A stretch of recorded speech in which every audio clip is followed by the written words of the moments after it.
This is a tough business to run for president. president. I know you're a tough guy, Jeb. And we need to have a leader that is real principled. tough. I will take it to Hillary Clinton, and I will whoop her. You're never going to be president of the United States by insulting your way to the presidency. Let's see. I'm at 42, and you're at 3. So Doesn't matter. far, I'm doing better. Doesn't matter. Dr. Carson. Thank you, Wolf. Please join me for a moment of silence and remembrance of Jeb Bush's campaign.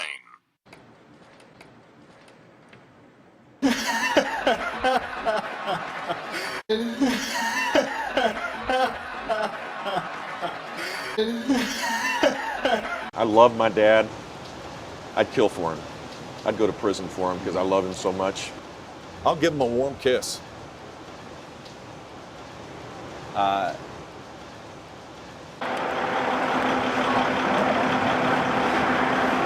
Howdy do, fellow kids. What? I was in Washington, Iowa, about 3 months ago, talking about how bad Washington, D.C. is. It was to get the kind of the...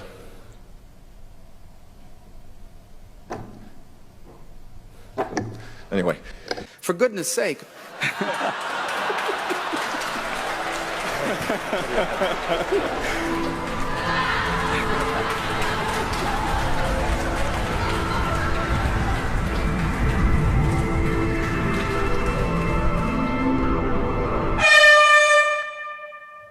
A cup serve.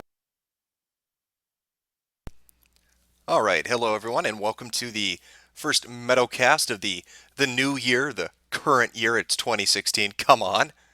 I'm sure we're going to be hearing a lot of that shit for the next 12 months, as I've already stumbled on it just recently. I thought it was just a simple joke, but meme magic, being what it is now spread it to the four corners of the earth, and so I look forward to a 2016 where I'm reminded every single day that it is in fact 2016. Today we've got a couple of people coming on to pitch their candidates. We have a Austin Peterson supporter coming on first, and then we'll have a Ted Cruz supporter on last. So it should be interesting compared to last week. I'm still trying to get a Hillary or a Jeb supporter on.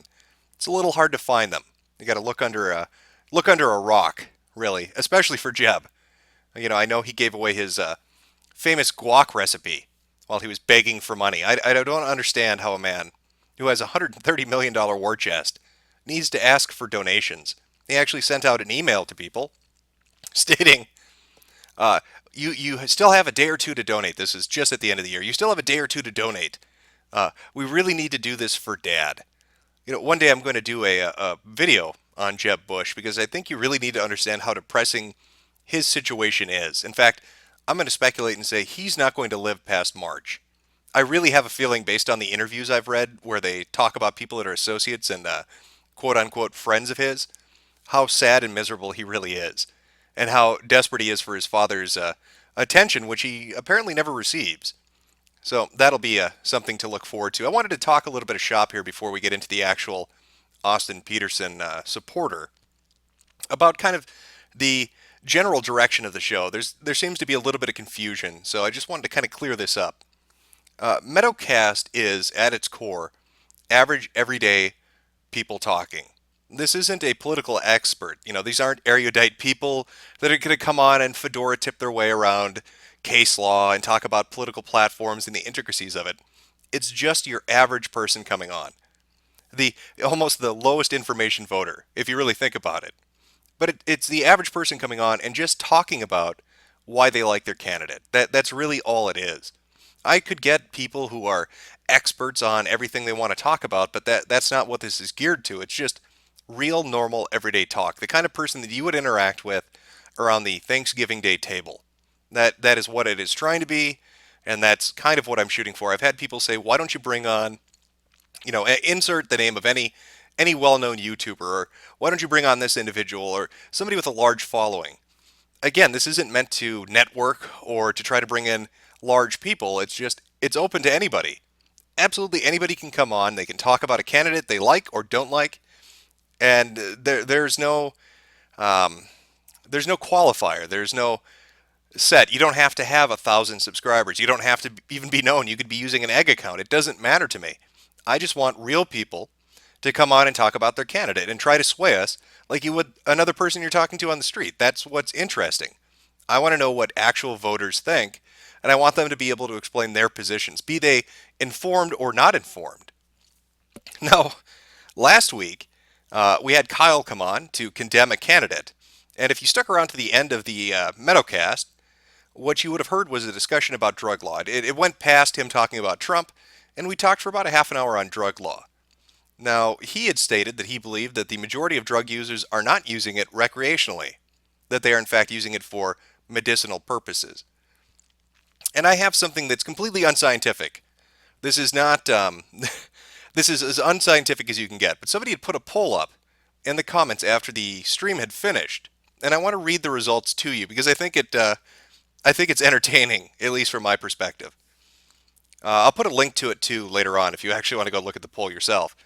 But it is, what is the primary reason that causes people to do recreational drugs? Now, with 45 votes, we have medical reasons. So 45 people stated in this poll they believe medical reasons are the primary usage of recreational drugs. At 162 votes, other is listed. Now, I don't know what other is. Maybe it's work related. Maybe they have to drop acid at work. I have no clue.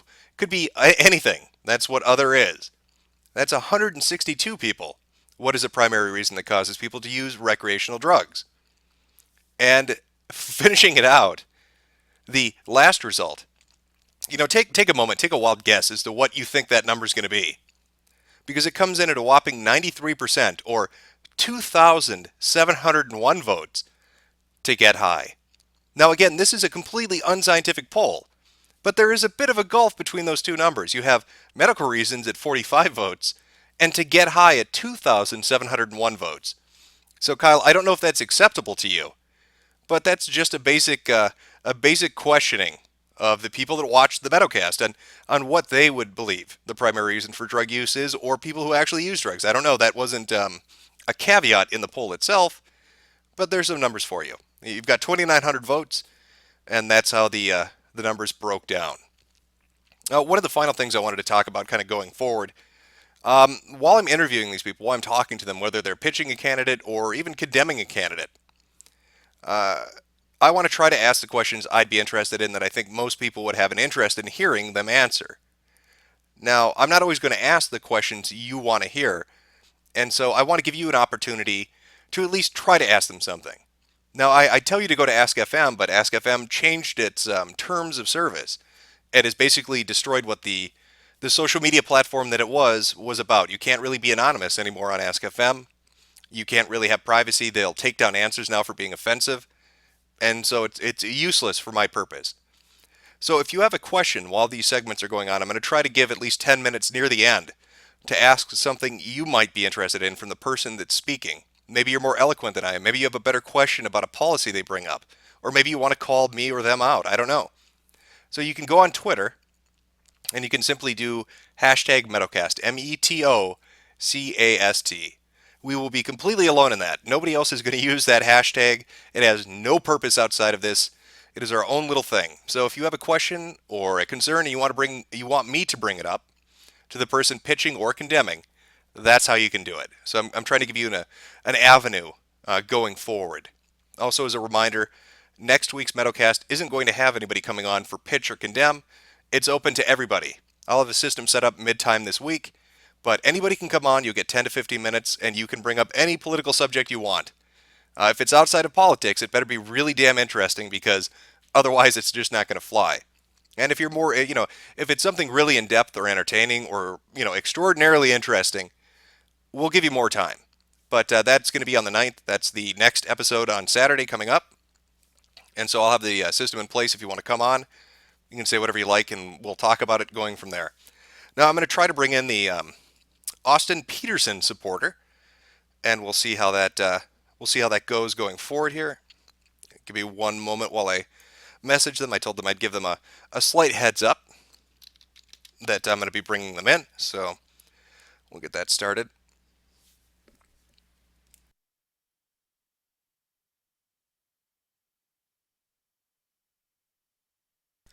While I'm giving them that minor heads up here, I see people in the chat are saying YouTube chat is fantastic. It always is fantastic. It also goes by a little too fast. So if you have a great question, I'm never going to catch it. That's just the reality of it. Okay, it looks like they're ready to go here. Give me 1 second. I'll pull them in.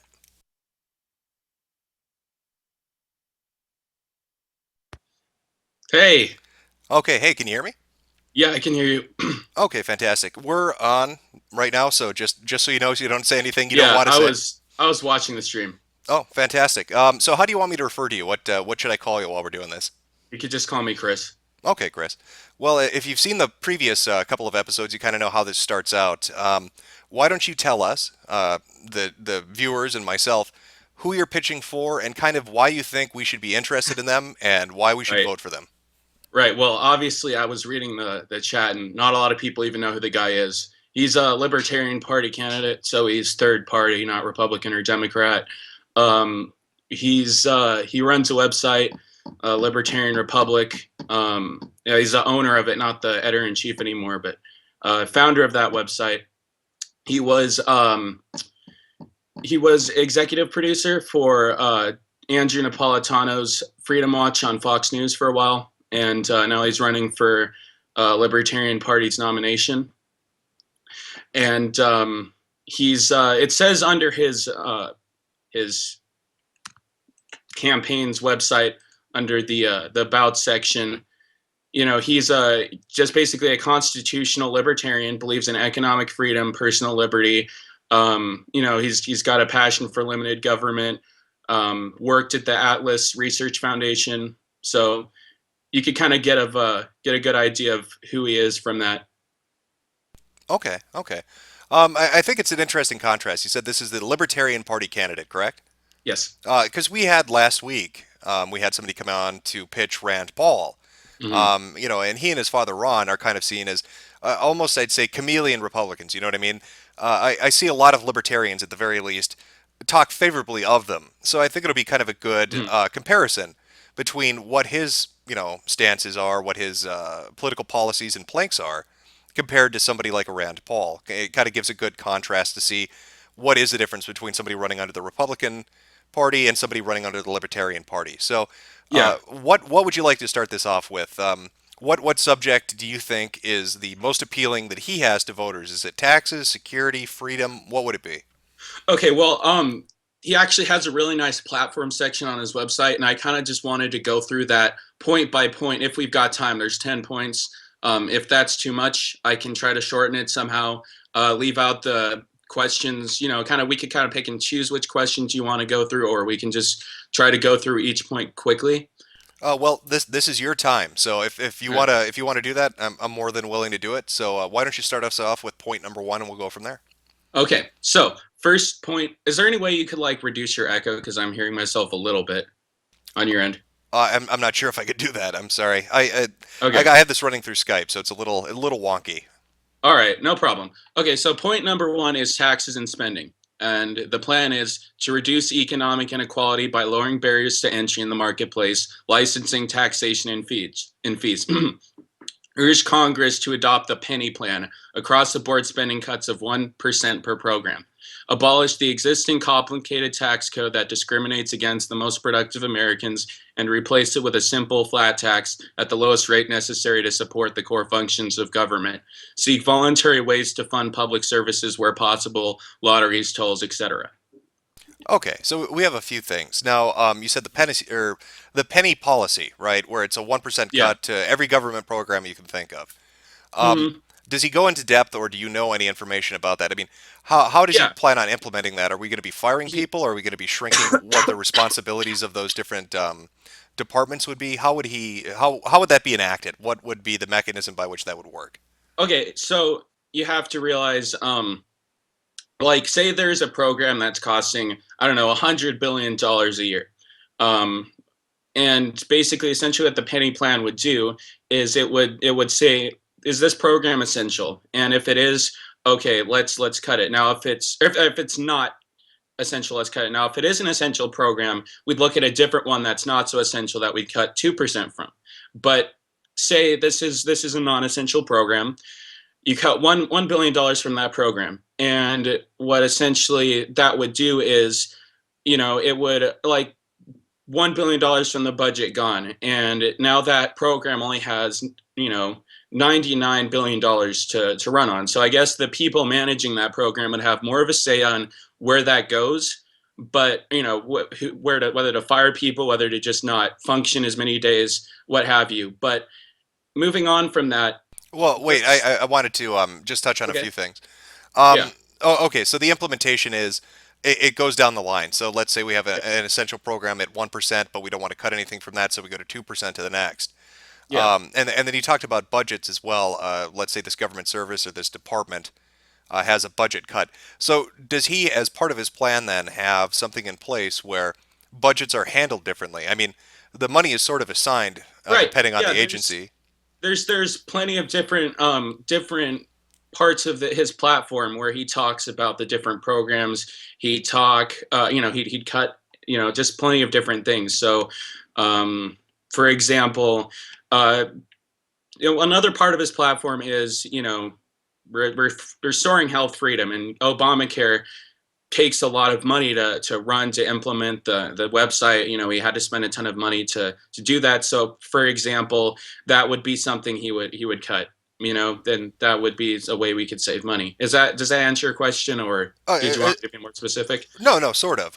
We'll just kind of go ahead here. So, Okay. with the Obamacare example, I know the website was a black hole of funding. It wasn't handled very well. They had a web developer. They overpaid quite a bit, but that money is already spent. Is he talking about the with just that example? Would he be talking about I don't Mhm. know, the server cost, the upkeep cost of the actual website Right. itself, or is he Like, talking? okay, well, for Obamacare, he'd ideally want to get rid of that, but for now, we want to. The primary purpose of the penny plan, what I was getting to, was that we want to get rid of all of this stuff. We want to get rid of a lot of it anyway, like a lot of this non-essential junk. But in order to do that, like, I feel like the last guy who came on didn't really answer your question on, how are we going to do this in a way that doesn't wreck the deficit? And we have to do it slowly. We have to make it so that we don't screw up our budget in the process, because you can't say you're fiscally responsible and leave us with a ton of debt, right? So the purpose of this is to do it to a point where we can actually have a balanced budget and not get rid of all of it at once and then, have a mess. So he's talking about a gradual phase in. Did he Yeah. list anything as in the order he'd like to start? I mean, if you go and tell people we're going to cut 1% from each program and each It's across the board. It's across the board spending cuts. Okay, but how does he make that appeal, or how is he pitching that to say something like Social Security? You're going to have a lot of people at retirement Right. age that are worried now Social their check is 1% less than it was before, which may not sound like a big deal, but for somebody who's elderly and relies on that money, it could be. here's the thing. Social Security is something that people have actually worked into. It's something that people, and this is another plank in his platform. I could actually transition to this if you want. Yeah, go ahead. Social Security, I do feel like there are a lot of people that have a stake in it, but a lot of younger libertarians view Social Security as kind of a Ponzi scheme, where you pay into it. That we look like we're going to pay into it our whole lives, and we're probably not going to get anything once we're 80 or 90 and actually need it. Now, this is plank number 8, reforming entitlements. He wants to allow young people to opt out of Social Security, where you get your check, you get the money that you would normally have paid into Social Security, and you can put it in a 401k, you can spend it, you can save it, do whatever you want with it. So that is a way that we can reduce Social Security spending right there. Okay, well, let me bring up 2 points in regards to that. And again, I don't know the most information about the Social Security system. I'm just going on what the average person would.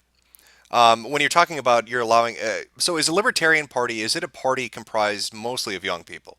Because with A lot of young people are, yeah, libertarians. I'd say that's fair. oh, okay, because with a kind of a point like that, you said that was point number 8 for him. Yes. With point number 8, if you're talking to somebody who again is on Social Security, that obviously isn't going to appeal to them. They've already paid into the system. But I think another concern that would be raised for them at the very least is, let's say the 1% cut wasn't as detrimental, or let's say that it was passed on to another program. But now you have people at the beginning of Social Security where they're paying into the system. Instead, they're not paying anymore. They're getting it to invest in a 401k or somewhere else. So that's taking money out of the program that's not going to go in checks to the people who already paid in for the last 30 or 40 Well, years. How is he going to yeah, honor the debt, or how is he going to honor the promise from the government that the people who paid into Social Security are still going to receive the benefits they're entitled to? well, you do realize I've said prior to this that we are cutting other programs, and that Social Security, I do believe he would make an attempt to prioritize money to that for the people that do still choose to do it. Now, you're making the assumption also that everyone's going to want to opt out of Social Security. The problem with the baby boomers is Well, that they had. wait. I would Okay. say it's a fair point though to raise that if you tell somebody this is less money that you have to pay to the government for whatever reason, I think it would be reasonable to assume that the majority of people would choose that they would say, I want to If invest the money myself rather than have the government do it. Well, I mean, you can make that assumption. I'm not for sure that it's how true it is. I'm sure there's a lot of liberals or socialists or leftists that would pay into Social Security that says, "Hey, this is something that I believe the government can handle." But just let's say that everyone does want to drop out and just not pay to Social Security anymore. Well, if anything, the money should have been handled better in the first place. The idea behind Social Security is that you pay in money, and at the end of your life, you get that money back. Now, the problem what happened with the baby boomers is that they had too many kids. They had too many kids, and there used to be something like, I don't know, it was 12 retire or 12 new people for young people for every retiree, and now it's something like 4 or 5. It's not very many, so it was a system that wasn't designed well initially. Now, Well, the whole one yeah. thing in response to that, I mean, America is currently at what you would call a sub-fertility rate. I mean, we're below the Mhm. 2.1 kids per family that would Exactly. need to be sustained. However, Right. that's a more, I guess, that's a more modern trend. That's Mhm. something that the kind of that occurred, I'd say, more recently. I agree. This is where you got the idea from, of the nuclear family, the house, the wife, the pets, and the 2.3 kids. There's a reason they said 2.3 because it's above the sub-fertility rate. Um, Mhm. However, though, again, just as an average person, and I'm nowhere near retirement age, so Social Right. Security to me isn't probably going to be paying me anything. But Exactly. but I do feel, or I would feel bad. I have to say, I would feel somewhat bad for the people that did believe that they were going to get this money back, or for the people Yeah. that did pay into it. So I see it as a concern they would raise when kind of Exactly. hearing this platform. Now, you Yeah. said that you feel he would try to keep it going at least to honor the debt to those people. Exactly. Yeah, I Okay. don't believe he'd just rid of it. And there are other ways, like I'm talking about here, and we can get into if you want that we could shift some money around so their debts that they paid into, because again, this was supposed to be something that you paid your money into and you got that money back later. And we should approach it. I feel, and I think Austin would too, that we should approach it from that methodology where we should have your money pay for you later. And what we did instead was we took the money, because the government generally doesn't handle money very well, and paid for other things. So we need to change the way that is done. No, and I would agree with you. I find that government bureaucracy, on the whole, is usually, very slow to act. It misspends its money. It doesn't manage it very well. That there's no argument for me on that point. And so that's why he thinks that giving it back to the people and letting them invest it privately is smarter, because then they're managing it. They get to choose where it goes. It's not going to get taken from them and spent on another program, kind of like dipping into Social Security as we've seen. Yeah. Okay, all right, that makes sense. So, what did you want to transition to from this? I guess what Okay. would be the So next point? next point. Let's see. National defense and military. Uh, Strengthen national security by reducing/ending foreign aid to nations hostile to the USA. Reconsider overseas troop deployments in areas not important to U.S. national security, and audit the Pentagon. Reform the Veterans Affairs Administration. Oh, okay. So he wants to. Now, we heard this kind of from the Rand Paul Yeah. supporter, where he was talking about, Mm. well, we don't want to get involved in foreign politics. What does Peterson? How does he differentiate between something that is essential to the United States to get involved in, and something that isn't? What would we be still involved in? Where would we still have troops, and where wouldn't we? Well, Austin has said on his Facebook page, this is something I don't believe that Anton brought up last week. He does believe that ISIS is a problem and that it needs to be dealt with in some way, and he believes that we need to get our allies involved in order to do it. We need to work together with places like France and whatnot. But something like Iraq, or something like, we've got a lot of troops going into Somalia right now. I have a friend in the army that's told me this. We can probably confirm that in some way. There's a lot of troops going to places like Germany, for example. Germany's a good ally of ours, that we don't let them have a military.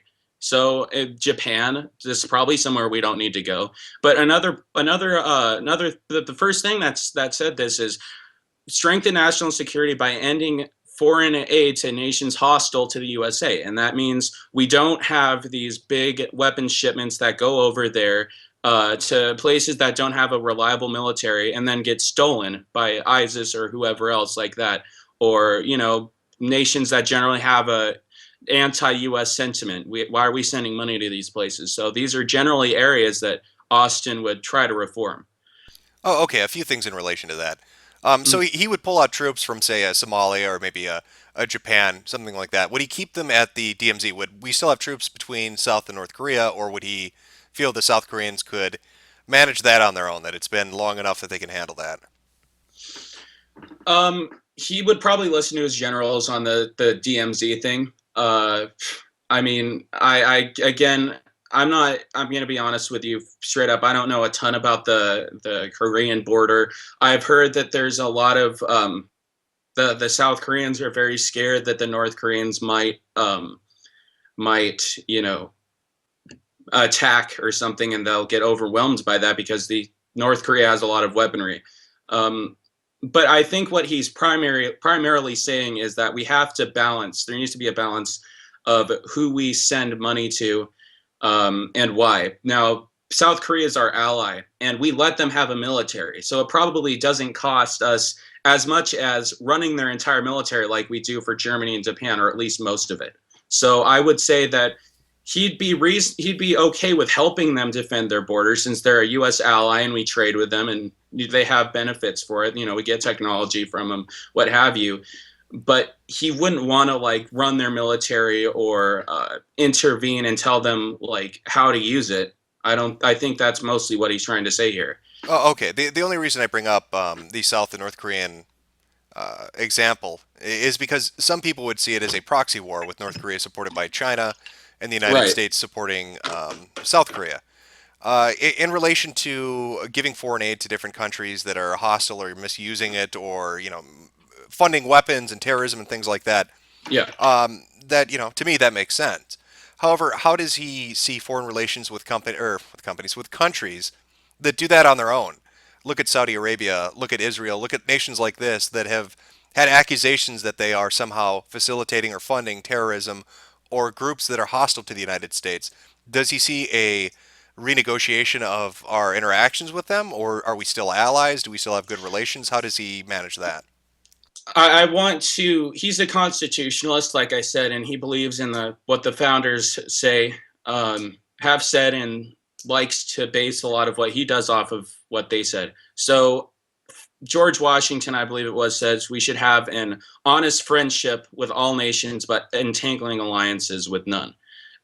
So essentially, someone like Saudi Arabia, or someone that is suspected of harboring,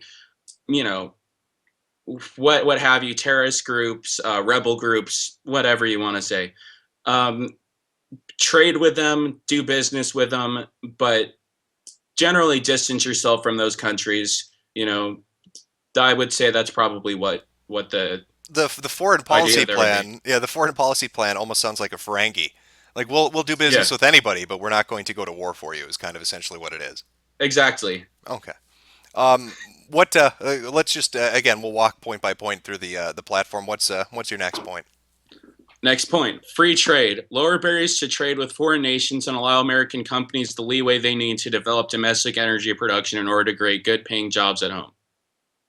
Okay, can you go into a little bit of depth, or does he expand on that? What? Right now, there are a ton of huge entangling trade alliances, the TPP, Lots of big, embargoes, import tariffs, a lot of big barriers that companies want to do, or that companies have to get over in order to do business with countries or companies in other countries. So he wants to allow the U.S. to do business with those companies or those countries in a way that doesn't raise prices, and he wants to allow uh, the companies to make energy here instead of having to go to another country in order to make that oil. You see what I'm saying? Well, it sounds like we're Yeah, talking make about the energy. it sounds like we're talking about two things. So I'll try to address each. So is he talking about a restructuring of our favored nation policy when it comes to trade? Is he talking about renegotiating or doing away with, or maybe reforming something like the North American Free Trade Agreement or the Trans-Pacific Partnership? How does he see that playing out exactly? Does he want to get rid of them, renegotiate them, or restructure them? Well, you have to realize how much the president can do here. I would guess that he would look through these, because a lot of them, they're just 600 pages long. A lot of these aren't widely available to the public. So you have to, in specific to like the Trans-Pacific Partnership, there's probably good and bad in there.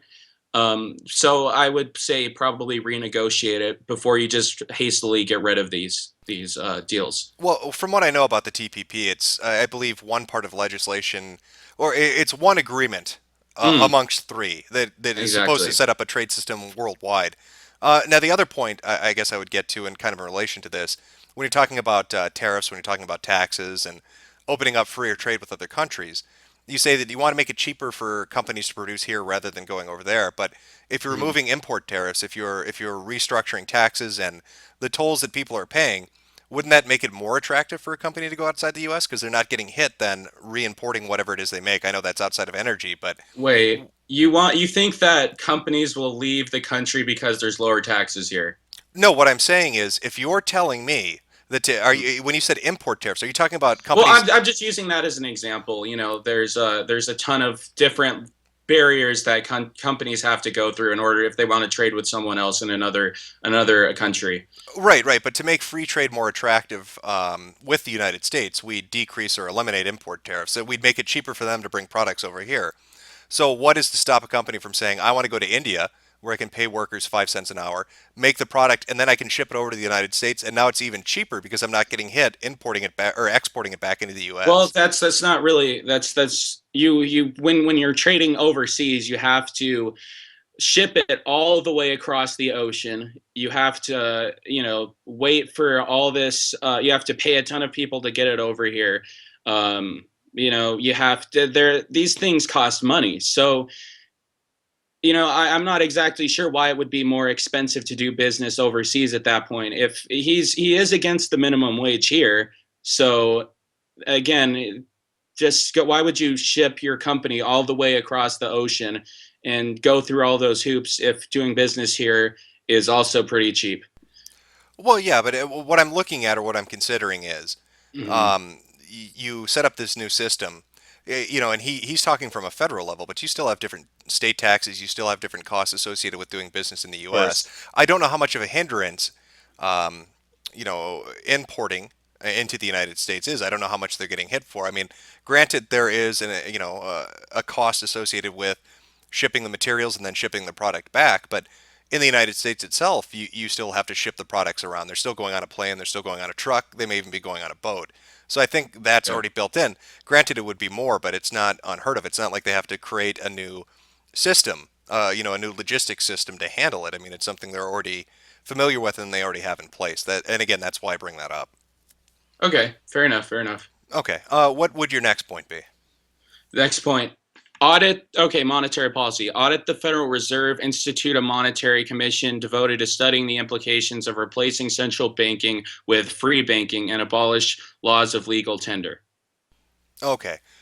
Well, the first two I've heard before, or the first I've heard brought up before. Audit the Fed, look into what's been going on, look into replacing the system that exists. When you say abolishing, you said legal tender. What does he mean by that?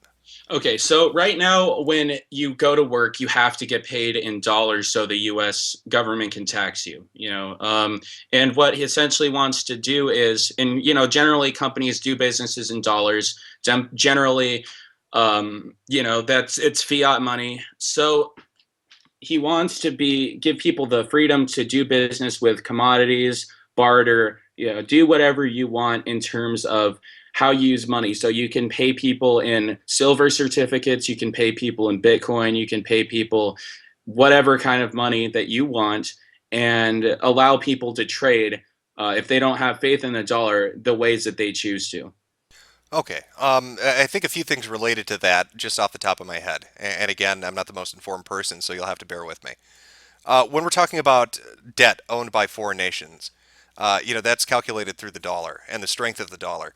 You institute a non-fiat currency, you go to the gold standard, you go to just commodity trading Well, or something else. yeah. How is that going to impact another country getting our debt back? If they see us making a move from fiat currency and a dollar, which is relatively stable, into some new, completely new system, what's Well, going to I wait, wouldn't. wait, I wait, wouldn't say. wait 1 sec. What's going to stop them from saying, okay, America's gone crazy. We need to get our money back, and we need to get it back now because we have no idea what the implications of them switching systems is. So, what if China comes calling? What if a European country comes calling and says, "We want trillions of dollars right now. You owe it to us. We are coming to collect."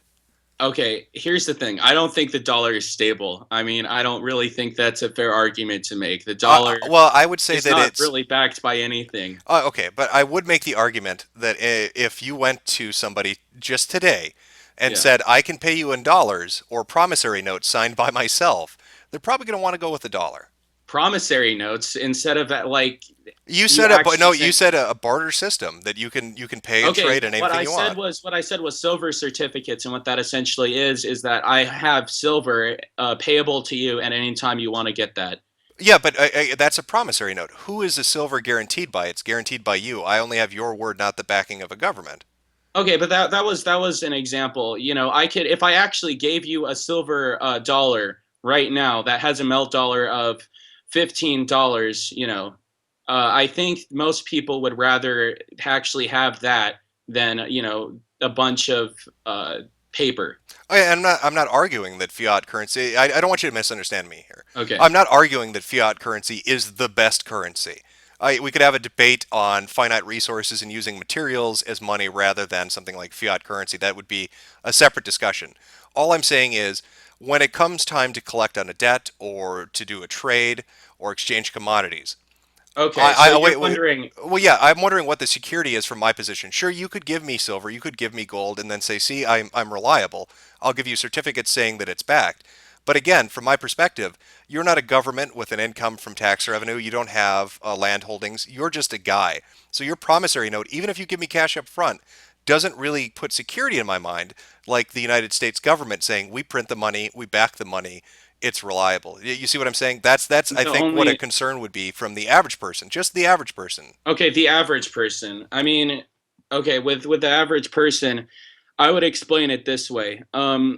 So you do realize that in the '60s, the Federal Reserve essentially took us off the gold and silver standard completely. Those were the last years that we were on it. Now it's essentially just replaced with paper. Now, what happened throughout the bailouts was uh, they printed just hundreds upon hundreds of billions of dollars. And what happens when you do that is the value of the dollar goes down when you just print it out of thin air. Now, Right. in the 19. If you flood the market with Mhm. more and more of something, it diminishes the value of what you already have. I got you. Go ahead. Okay, but for the average person listening, that's what I would say. Sorry. Go ahead. Now, Yep. what happens is I would say this system is actually better because if what's to stop China now or one of these countries from saying, "Hey, we want our debt back. We want this and this," and the government could just print trillions and trillions and trillions of dollars to pay its debt if countries come calling. Now, the system would be better because if that happened, if the countries just came and said, "Give us our money back," the dollar, it would cause hyperinflation here, and the dollar would be worthless. Now, you could Well, still. let me interject just one thing really here, Yeah. really quick here. I think part of the reason you don't see that happening, and again, uninformed person speaking, but I think part of the reason you don't see that happening is when you look at trade internationally with something like energy, with oil. Usually Yeah. that trade, or it used to be, I know it's shifting now somewhat, but it was dollar backed. People traded in dollars. Dollars became Yeah. the standard to do that. I The think world's reserve currency is what you're trying to say. I'm familiar. Yep. So I think part of the reason you don't see a country coming out and saying, pay us all our money immediately right now is because they know it would have effects. They know it would have a ripple Mhm. effect on international trade, on energy trade, because they're using a currency that backs that, and now they're messing with it by demanding to be paid immediately. Yes, exactly. But you said what's to stop a country from doing that, and I'm just using that scenario here. I'm well aware that's probably not going to happen. But since you brought it up, I'm trying to address that point that you brought up there. Fair enough. Go So ahead. you want me to go? Yeah. Okay. So if they did that, and I'm not saying they're going to in any way, but if they did that, there would be hyperinflation here because when you print money, that destroys the faith in it. So this money at that point, if you have just barrels full of money that you have to go just to go grocery shopping. Now, I think people would then have a little bit more faith in things like Bitcoin or things like silver, things sound, secure, honest money, stable money than they would with this fiat currency. So, in that scenario that you brought up, I still think this would be a more preferable solution for the average person. That's my opinion on it. Is there anything else you wanted to get into with that, or any other questions you had regarding it? Oh, okay. Let's say we're dealing with silver or gold. What's to stop somebody from buying up all of that commodity or taking all of it that they can get their hands on? How does that impact trade in the United States? How does that impact businesses and Well, customers? that's interesting that you said we want everyone. Or what happens if someone already buys up all the gold or all the silver, all the commodity? That's already happening right now in the presence of this state. That happens with the government. That's essentially what they're doing, and that's what they have done in the past under FDR. He actually made an executive order for everyone to surrender all their gold, all their silver, all of this to the Federal Reserve.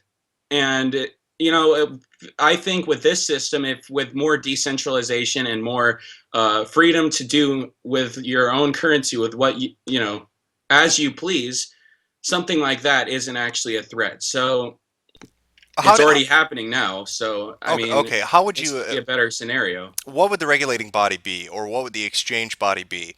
If, let's say, we went to a system like this where you can back it with a finite resource, who knows what form that would take? Maybe it'd be silver, gold, something else. I don't know. Who's going to set the standard for the trade between those things? I mean, you're not comparing it to. Why do you need a governmental body to regulate trade between two people? That should be between those No, two no, no, no, parties. no. How are you going to function in day-to-day life? If I go to Walmart, if I go to Target and I want to buy something and they say, okay, well, that'll be 10 oil dollars, or that'll be two gold certificates, or that'll be one silver certificate. How the hell do I know, as just an average person going out to purchase something, the actual value of what I have? I have nothing to compare it to. I'm going to need Well, some kind of an index, some kind of a you, resource that compares hmm, each of those so I have an idea of each's value in relation yeah. to each other value. You see what I'm saying? Right. Well, there are actually services right now that you put the money, you have money in your bank account, right? And you pay them. I'm not familiar. I have a friend that would know this service because he uses it all the time. But you have money in your bank account and you have Bitcoin. Now you can pay the Bitcoin to the service, and they will give you dollars back to you. So there are services that would trade different money for other different kinds of money in this scenario. So before you go to Walmart, maybe Walmart sees that a lot of people use a lot of different currencies, and it implements one of these systems. So how are we not heading towards a Hersheytown scenario, where you have private companies that are in control of what these exchange rates are, or the ones that decide the value of them and give themselves the better deal, and then internationally trade or trade with other companies at a better rate for themselves? And I guess the Well, other thing with that would be, when you're talking about a system like this, you have to understand, like, the day-to-day person. How are they going to cope with that if they're dealing with 19, 20 different forms of money? I mean, you brought up Bitcoin. Bitcoin, if I'm right on this, wasn't that created by a Japanese man? I mean, we're talking about something that's not a resource, something I can't take out of the earth, something just created by a foreigner. So, I mean, where's the sense of security as to the value of it if we were to use something like a Bitcoin compared to a silver certificate or a gold certificate? So you're just asking about Bitcoin in particular instead of a silver certificate or a gold certificate. If I'm understanding this, the question is just directed at Bitcoin. Well, it's two parts. Okay, Okay, yeah, the okay, I'll second. answer the first part with the Hershey Town scenario. Okay, go ahead. So essentially, what you already have right now is companies getting the best deal for themselves with other companies. You have a company that, I don't know, that makes paper products and it sells it to, I don't know, Office Depot. When that company sells their paper product to Office Depot or just any kind of commodity that they make, they're selling it at a lower rate than Office Depot would sell it to the consumers. So that system that you're describing is already here. Now, but I would say Well, this, you're talking about wholesale price versus real or retail price, correct? yeah, Yeah, but no, what I'm saying is, with the Hersheytown scenario, you've got companies, right, that now mhm, aren't just dictating the price, but the value of the money paid for that price. That's yeah. but it's a twofer. They're double dipping now. So Why what's the shouldn't why start? shouldn't What companies determine the value of what they get back? they're not just determining. Well, they're not just determining the value of the product on the market. They're determining the value of the currency used to purchase that product. You don't Yeah, think that's dangerous. You don't think that you're giving too much power to a corporation or a third party to screw with the system, to work it to their advantage. Well, there's no more regulation. There's no more government body that exists. I'm for small government. I agree. But one of the functions of a governmental body is that you're paying taxes, so you have a voice. You have something that can go in and say, no, you're not going to screw with the value of silver or gold or Bitcoin. You have to play fair. But now that system isn't in place anymore. Now a company or conglomerate that's massive and rich can say, well, you know what? Not only does our product cost this much, but we're only going to exchange it at this value because we have devalued. We have okay. chosen the I value okay, of I the see what currency. you're saying. I see Yeah. what you're saying. Um, you have to realize the economics of what you're saying. With supply versus demand, that there are five determinants of supply generally when you have to deal with uh, suppliers giving their product to consumers. And one of these determinants is the number of sellers, and more sellers raise production, etc. Now, since there are more sellers here, some of them, if they saw that other companies were giving bad deals with if they're giving bad deals to their consumers, other companies would generally try to compete with that, try to make their goods more attractive, and consumers would notice that there is a better deal and go to that company instead of giving their business to someone who's overcharging them. Well, I understand the power of a consumer, but we can't, ignore the history of the United States. We could find Yeah, ourselves back in a position of the robber barons. We could find ourselves back in a position where you've got massive conglomerates and monopolies that work together to work a system. So I yeah. think that's one of my fears. We'll move on You from the. you Go ahead. I'm sorry. you're afraid of companies like forming a cartel or something where they Well, they already do that in this day and age. yeah, You know what I mean? I mean, companies are by yeah, their nature profit driven. That is all they care about. A good company should be. All it cares about is its bottom line, getting the best deal that it can. So, by its very nature, it's going to try to seek out any means to do that. Laws and regulations are the means by which people prevent them from doing atrocious things in regards to that. When you remove regulatory bodies, when you decrease the power of government, while I do agree that's good and I think it should be looked at, you run the risk of taking the leash off a very wild dog that may return to previous mentalities and ideologies, such as, fuck them, we're going to bilk them for as much as we can, we'll do it together, and they won't be able to stop us. We'll all profit more in the through the this the cooperation. in the days of the robber barons, the United States government had a vested interest in making sure that their companies were worldwide monopolies that could essentially do what you're saying, and the people essentially gave money to the government in order to make sure that they stayed in power. These companies were able to do what you're saying, but if you remove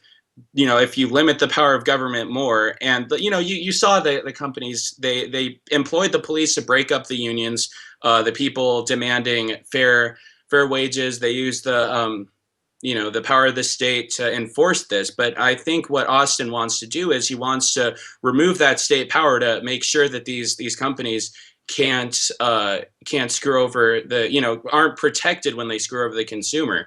Now you have to realize that a company can't force you to use its product. Well, I would argue that in a Hersheytown scenario, they absolutely can. Let's say that you're a low-income family and this change happens.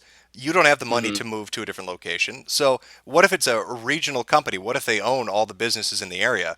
Now they say, not only do you have to trade in the currency we dictate because that's what we pay, but you're going to accept the rates at which we decide regionally as opposed to nationally.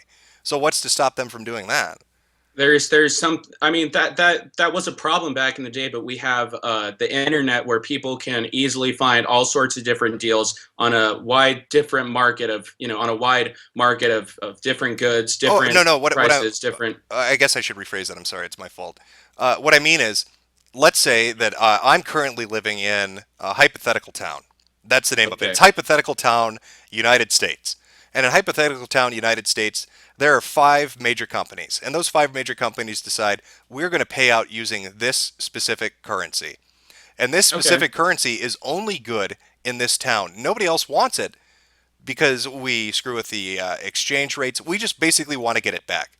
We know the All poor right. people that live in hypothetical town not only will work at our companies, but they won't be able to exchange it for other currencies. They'll Why have not? to.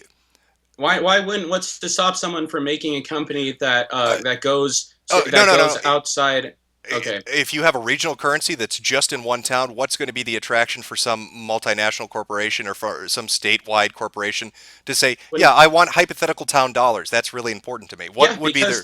because that company could do business with the 5 or 6 ones you just mentioned before. So they'd use the people to exchange money, that local hypothetical town dollars, in exchange for Bitcoin or something else like that, and do business with the companies that you mentioned in the area. Okay. I think the problem you would run into, and again, this is just running off this premise, but I think the problem you would run into is what is the attraction for them to go out of their way to do that? They're already making money. They're already doing good business. What's the attraction for someone to start a small business that would exchange the hypothetical town dollars for currency that's valuable elsewhere? Yes. What's Like, the attraction for that? What's going to motivate them to do that? How are they going to facilitate that trade? Who's going to say I want hypothetical town dollars? I can only those use them. companies want hypothetical town dollars. Why? Why did they want hypothetical town dollars? Why Yeah. did they want to make profit? The 5 or 6 ones that you mentioned before would want hypothetical town dollars. Everyone in that area wants that money. They could trade it they have that money and generally, and they can trade it for other kinds of currency elsewhere if they wish to. Okay. Well, I'd love to go. I'm trying to. I don't want to get us too off track. Okay, maybe, sure. maybe I'll have you on next week and we can talk more about Hey, this. In you know depth. what? I actually wanted to ask you if I could come on the condemn a candidate section at some point. Maybe we could talk about this more then, because I wanted to condemn Bernie Sanders. Because believe me, I've written plenty about this stuff that he was saying. Yeah, no, that's fine by me. If you want to come on, the 9th is going to be the viewer feedback one, so it would be Okay. on the God, what would it be? The 16th. You could come back on and do condemn a candidate. Okay. Excellent. Excellent. Let's do that. Okay. I want to check. We'll go over a few more points. This goes so quickly once we get talking.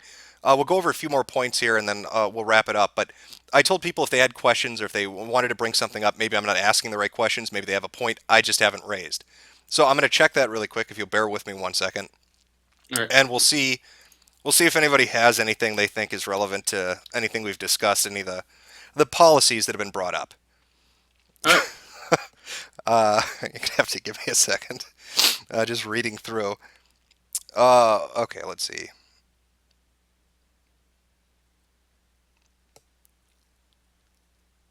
Okay, no, it looks like I'm not seeing anything.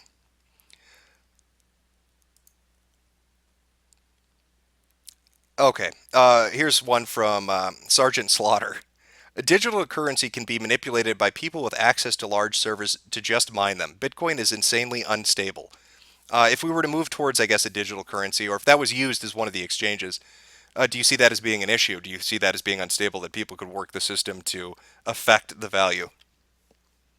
I mean, they could, but I believe that we should decentralize the currency so that people don't have that much power over it in Yeah, general. So people could exchange different kinds of currencies that they feel are more stable. okay. I guess my problem with this, and this is just coming back to the whole point itself, it seems like a lot of work to ask the average person to deal with. Their Mm. job might pay them in one form, the store they like might take another form, the internet might need a different form. And how are Mhm. you going to trade these multiple currencies in the United States for foreign currencies? I mean, are you going to go through some long, tedious process of changing silver into gold, into bitcoins, into oil dollars, into hypothetical dollars, just so you can go over to Germany? You know what I mean? And use their currency. It seems like this kind of a proposal would be putting a lot. It'd be putting a lot of onus on Yeah, the American I get population. that, but doesn't silver pretty much have a universal value, or gold pretty much have a universal value? I'd argue to a point, but again, that would get into the argument of a finite resource used as backing for a currency. Uh, well, how about this? We'll table this. And when you come on to condemn a candidate, we'll get back into this. We'll Okay, do 15 or 20 minutes on it, and then I'll give you 40 to 50 to talk about. You said Sanders? sure, Okay. definitely. All right. That sounds fair.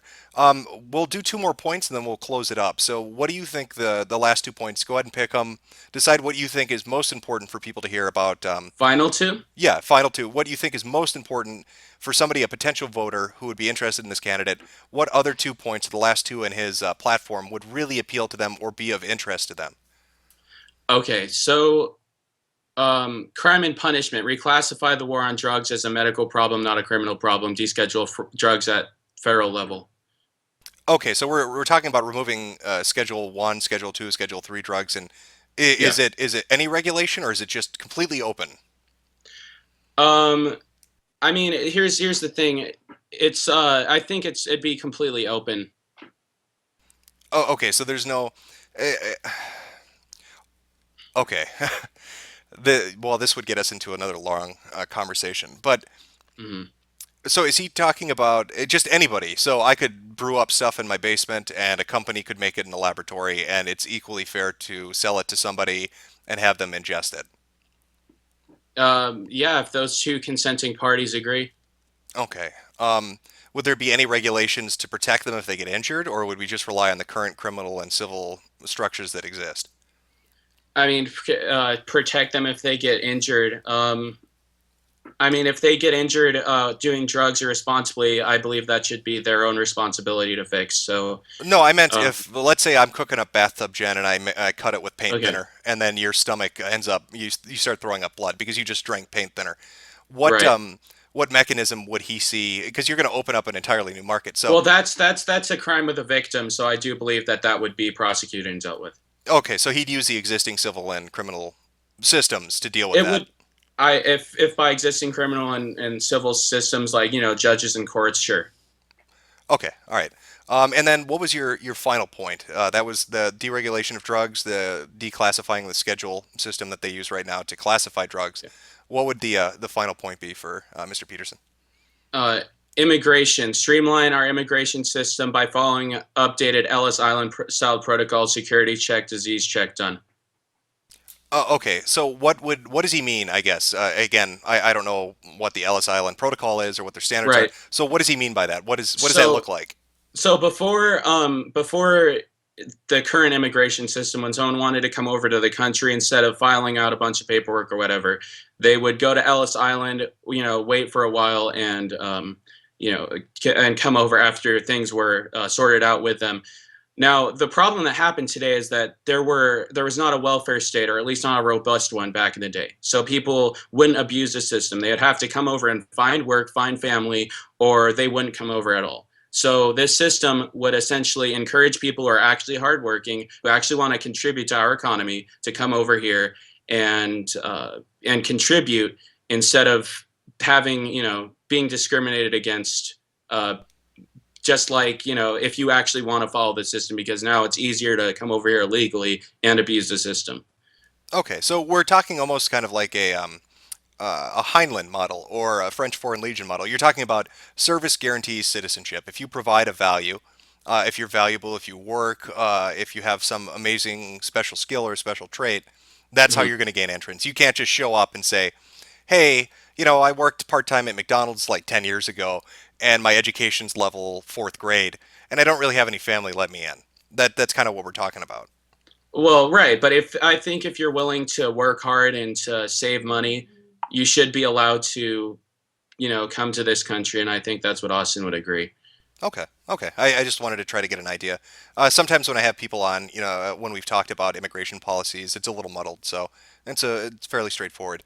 I will give you, because we're getting near the end of our time here, I'm going to give you the last couple of minutes to basically to tell us what you think we need to know. You're going to close it out. You got 1,000 people watching. Tell them what you think they need to know about your candidate and why should they vote for him. Well, for Austin, I think it's it's a little different than Rand Paul. Rand Paul is not as he's not as consistent with his policies as Austin is. I feel he's a little bit more. His voting record's not the best. I feel he hasn't really stood out that much from the other candidates. He's more generic than they are. So I feel Austin would be a better. He'd be the best chance we have to restore freedom in this country. And you got his platform online. You could go check it out. Austin Peterson 2016 platform. You could go check it out there. Is that is that a .com or a .org? I'll link it to you on Skype if you want. Oh no, I just bring it up for the people listening. AustinPeterson2016.com/platform. Okay, and if people wanted to get in touch with the candidate or ask him a question, would they go to a gathering? Would there be a rally? Is there a social media platform he uses? He's pretty active on social media. You could just search Austin Peterson on Facebook. He's got 22,000 likes. That's the page, and yeah. Okay. Well, Chris, thank you for coming on. Again, that's Austin Peterson, the Libertarian Party candidate. You can find him at the sites that were listed. Again, thank you for your time. We'll have you on 2 weeks from now. We'll pick up our conversation about currency and about trade, and then we'll go into the condemn a candidate portion. Okay, awesome. Thank you. All right, have a good one. You too.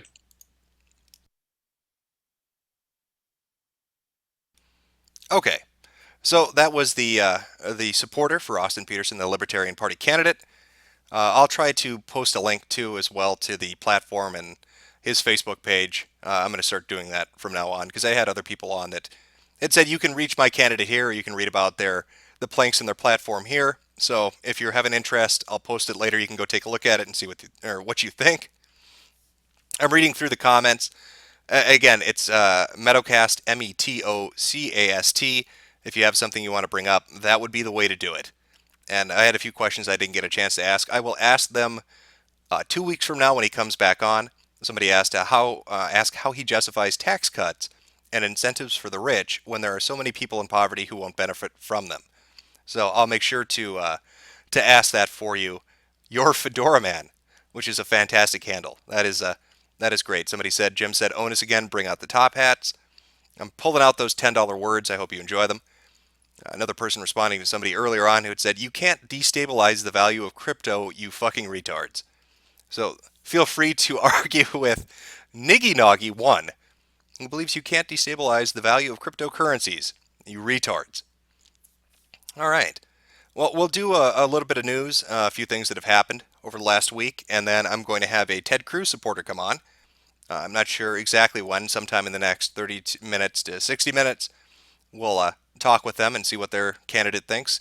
I can't remember if I invited him on to support Ted Cruz or to condemn another candidate. Maybe we'll do a little of both. Now, I just saw today a Bernie Sanders town hall where he had a bit of a confrontation regarding the situation in Gaza. I was going to play the audio of that for you and then discuss it a bit. So let me just pull that up. Because Bernie had a little bit of an issue with the people bringing up the question. They got a little bit raucous with him. And if we all remember the last time Bernie Sanders had people confront him when he was giving a speech, he kind of bowed his head and stood off to the side. He didn't really do that this time. So we'll see what happened with that. Clinics to serve the people who are there.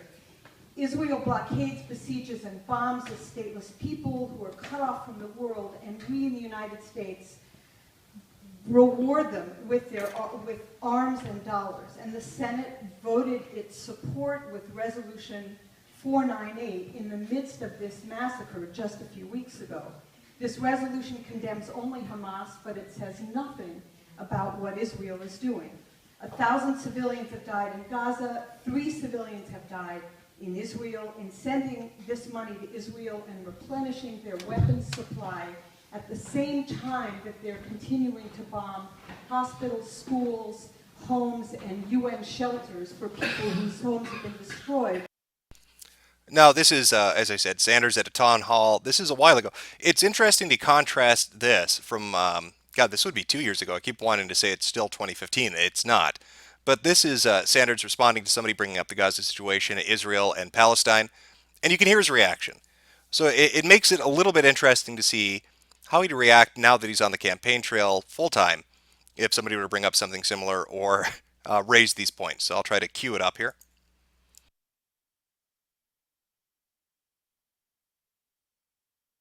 Clinics.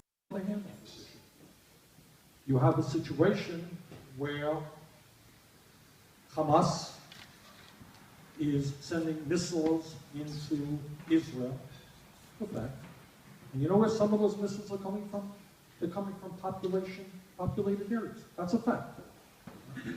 Hamas has used money that came into Gaza for construction purposes, and God knows they need roads and all the things that they need, and used some of that money to build these very sophisticated tunnels into Israel for military purposes. For survival purposes. Okay, one second. Yes, No, I don't want to be interrupted. The question was asked. It's a fair question, and I'm trying to.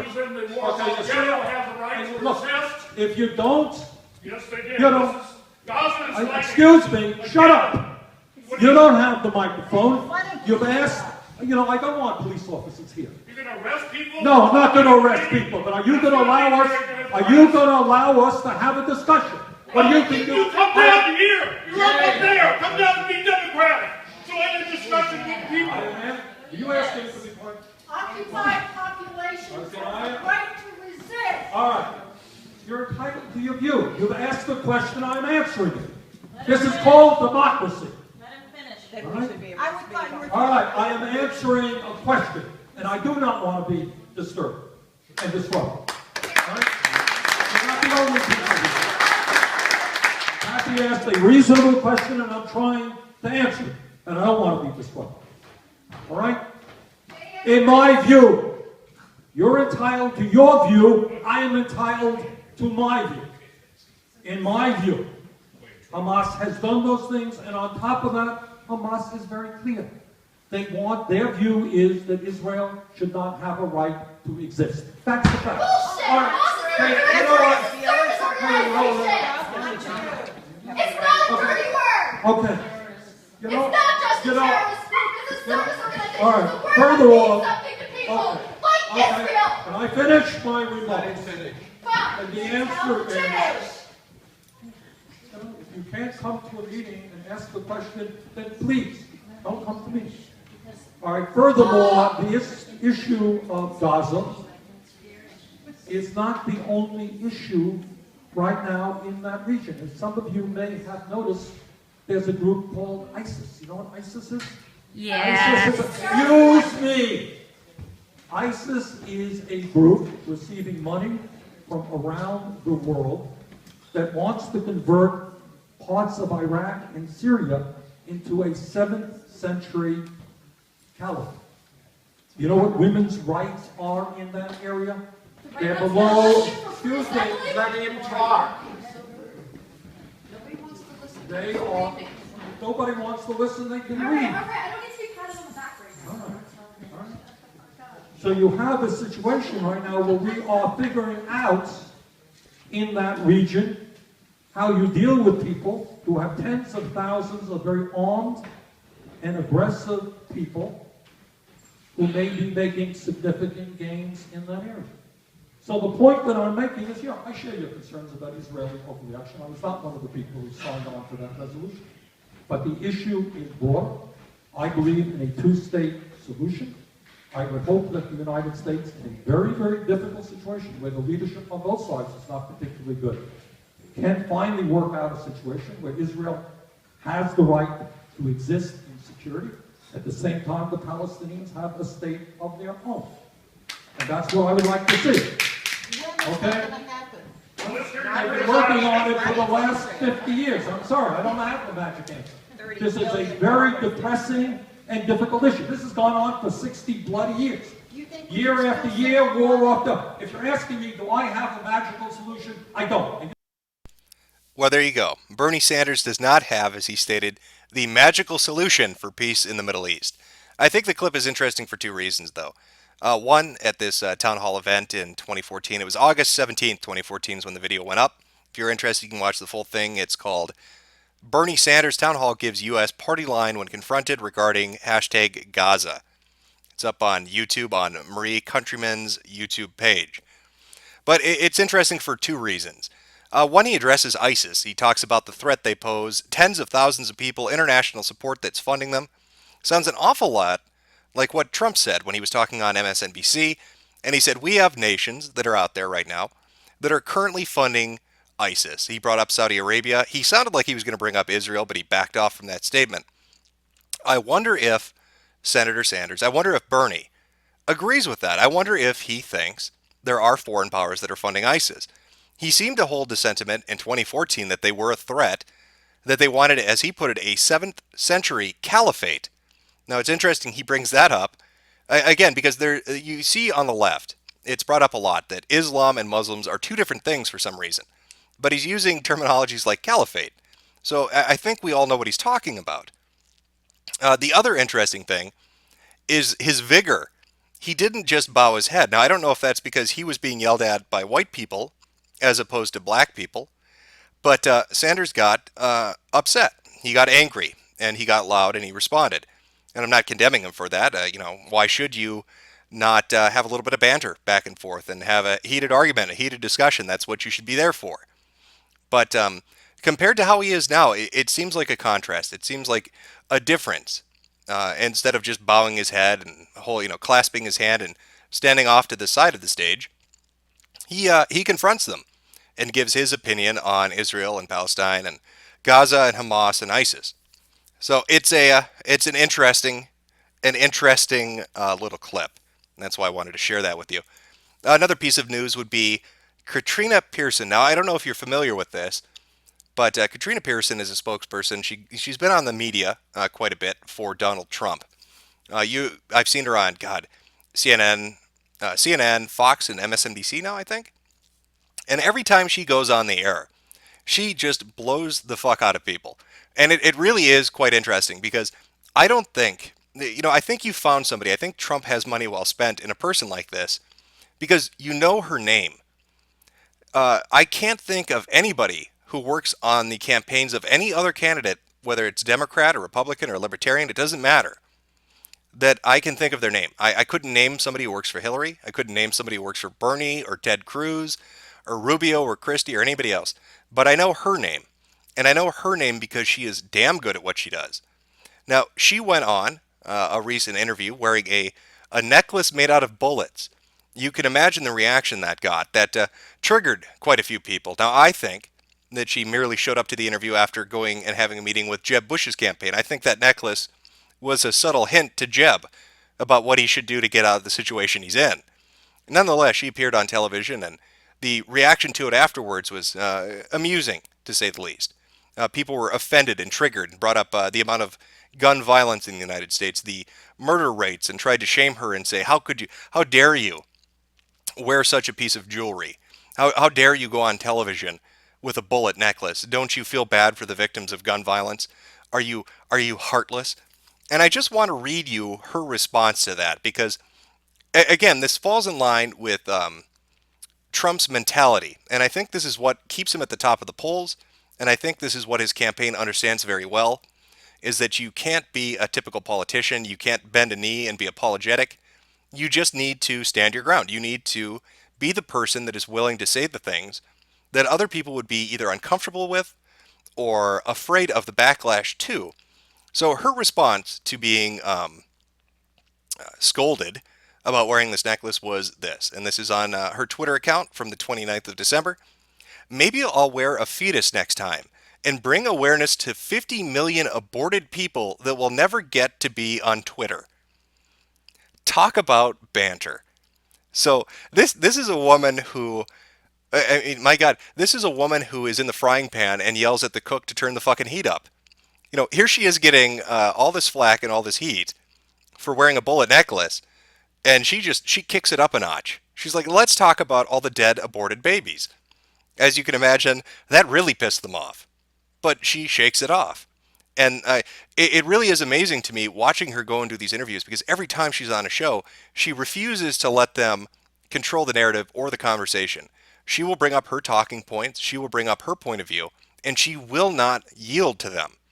And you see this time and time again. She is phenomenal at her job. She is the kind of PR person you want. She says things that get noticed, and she reflects what her candidate is, which is somebody who is not going to back down when somebody tries to shame them, when somebody tries to bring up something to make them look bad. I mean, we've seen this with Donald Trump multiple times. He made a comment about Muslims celebrating in New Jersey after 9/11, during 9/11, just after the towers fell. And for weeks, the media hammered on him.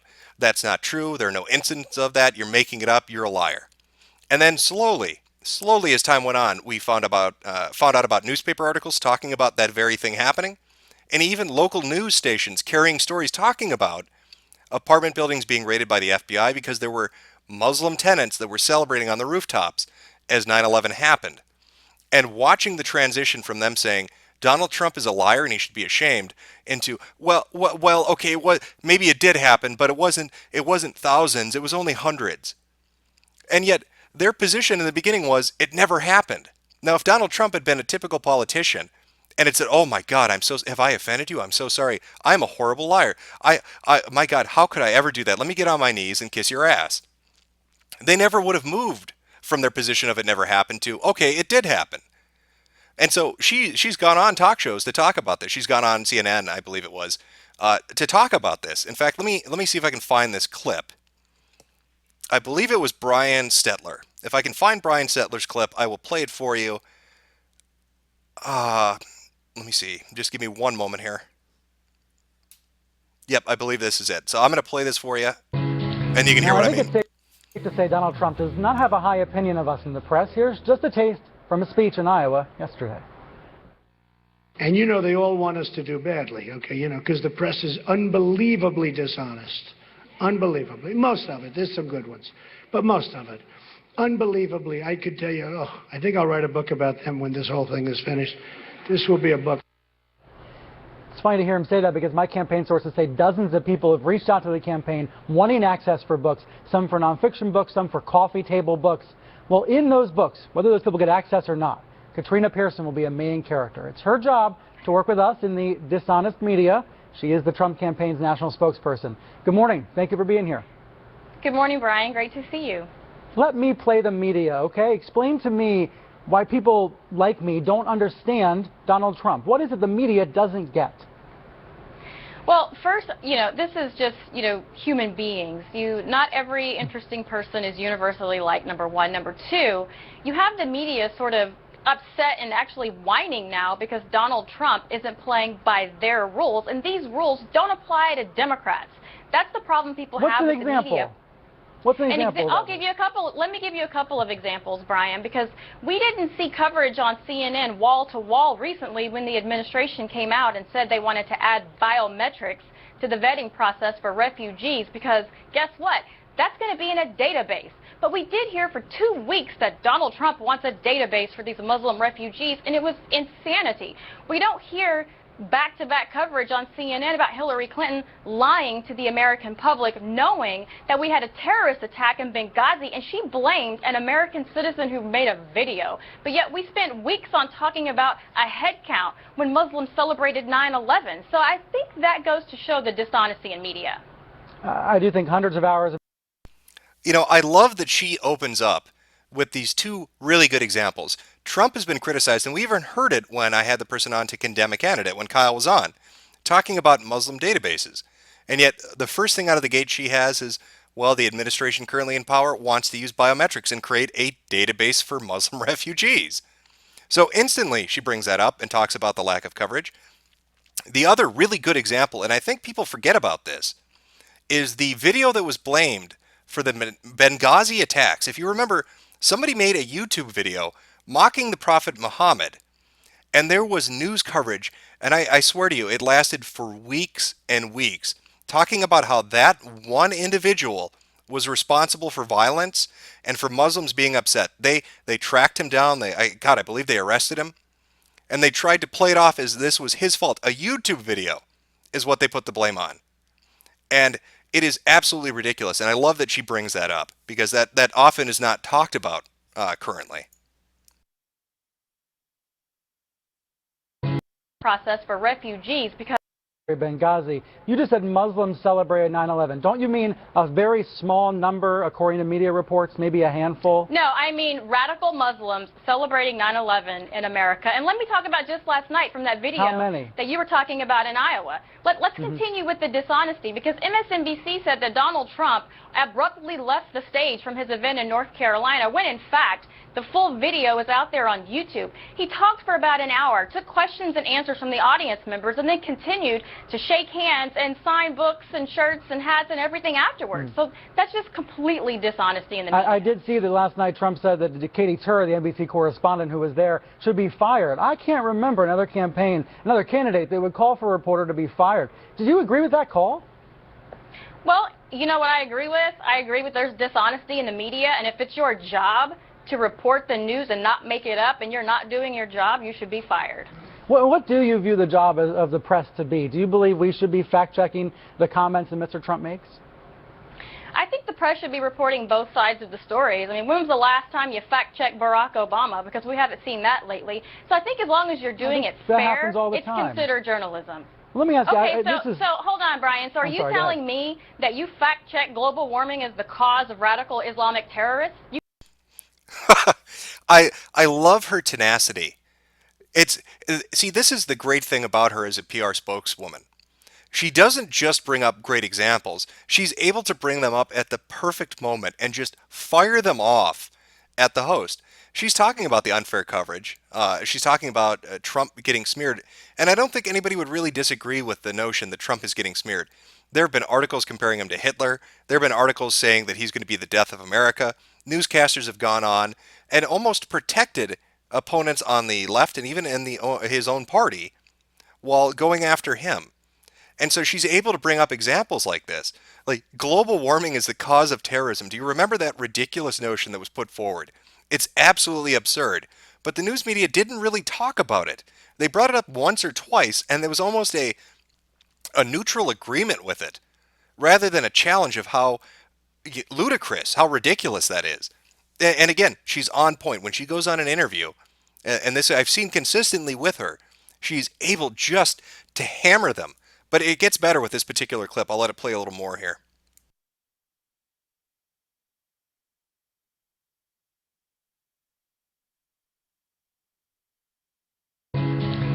Check gun control. There are some studies. The California gun control laws. Did you fact check that California gun control laws would have prevented a terrorist attack? Did you fact check I'm with you. If you're calling for more fact-checking, I'm with you on that. I think we do need more fact-checking. But let me ask you, we were talking about the CNN poll, 36% support for Mr. Trump. Do you think media and political elites are disconnected from that support? Since our poll showed that he's supercharged by non-college educated voters. Most journalists who are writing stories, who are on television, do have college degrees. So I wonder if you think that's part of the disconnect.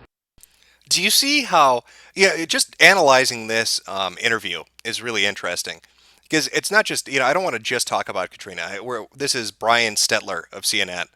Do you see how that's kind of like, if you've ever heard the phrase backhanded compliment, this would be a backhanded question.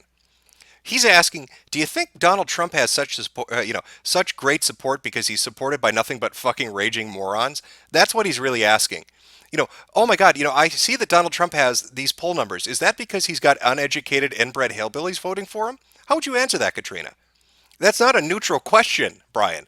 You're basically saying that the people in the press and the people voting for other candidates are too educated to be appealed to by a Donald Trump. They're too smart for him. Anybody that would find interest in him must be a drooling moron to have any interest in him whatsoever.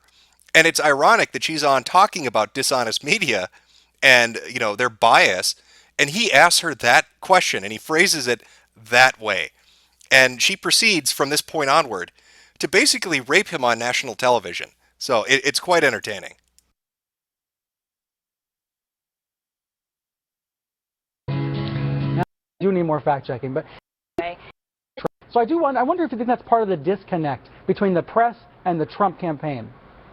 No, I think the disconnect are those, because many of us have college degrees too, by the way. The disconnect comes from those elitists who think that they know better than everyone else, like Barack Obama and Hillary Clinton, who want to just play this Jedi mind trick and tell everyone what's best for them and that they have everything under control. But the reason why it's not resonating is because, just like your previous guest had on, like Rick Wilson, a GOP consultant who makes millions of dollars off the GOP and suddenly sees the gravy train drying up because you don't get it. And the echo chamber is also not the answer, simply because most conservatives are not watching CNN.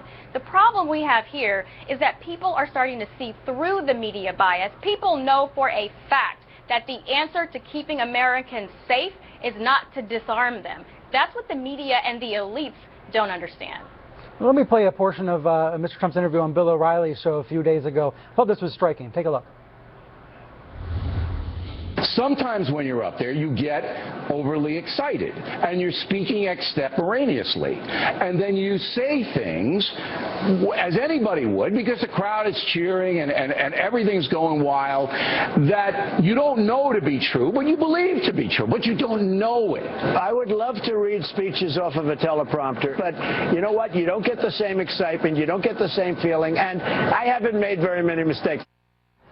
Now, I'm partially using a teleprompter here, partially not. I do love that Trump avoids prompters. But what I hear in that exchange is that Trump would rather be exciting and be careful with the truth. Is that fair? No, I don't think that's fair, simply because when he's talking, he is telling people, what he thinks, believes, and feels. It's not just like with the whole 9/11 thing. He wasn't reading an intelligence report and then lying about it like the current commander-in-chief and Hillary Clinton do. So he's speaking from the heart, and Americans appreciate that. They don't want these Ivy League people that go around and pay thousands of dollars to be told what they want to hear. They want to hear somebody that's real and true. And the simple fact that Mr. Trump has been around for so long, he knows what he's talking about, he means it, and people want someone that's going to go out there and be real with the American public for a change. Another interesting point is Stetler brings up the fact that he plays a clip from O'Reilly where Trump is talking about he doesn't use a teleprompter. That's one big difference. Everybody has said that Obama, when he gives a speech or he goes before an audience, he'll use a teleprompter. He's not very good at off-the-cuff comments, whereas Trump likes to kind of wing it. But instead of talking about, that style or why Donald Trump likes to do that, Stetler instead phrases a question to paint him as a liar. It goes from, why wouldn't Donald Trump use a teleprompter? Why does he just go off the cuff? Why does he talk about what he feels he needs to talk about rather than a pre-planned speech or segment? And he phrases it as, is Donald Trump a liar? He doesn't have somebody fact-checking the words coming out of his mouth in real time. Think of how preposterous that is. Stetler is trying to make the argument that if you don't have somebody standing over your shoulder, double-checking everything that comes out of you in real time, then you must be lying. And you must be choosing that methodology because you're a liar. And Katrina shuts him down. She steers the conversation back to where she wants it to go. Now, this last third, it's another 3 minutes and then this clip will be done. She goes in for the kill. And it's quite remarkable. This is really what makes the clip itself stand out.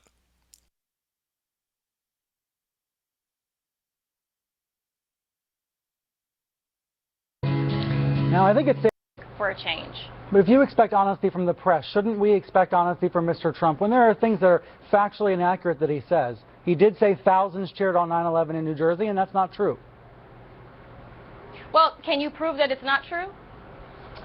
Yes, I can prove that it's not true because there's absolutely no documentation, there's no video, there's no photos, there's no police reports, there's no crime reports. There's no proof. There are no police reports? There are no police reports? There are no reports at all, Brian? Are you sure about that?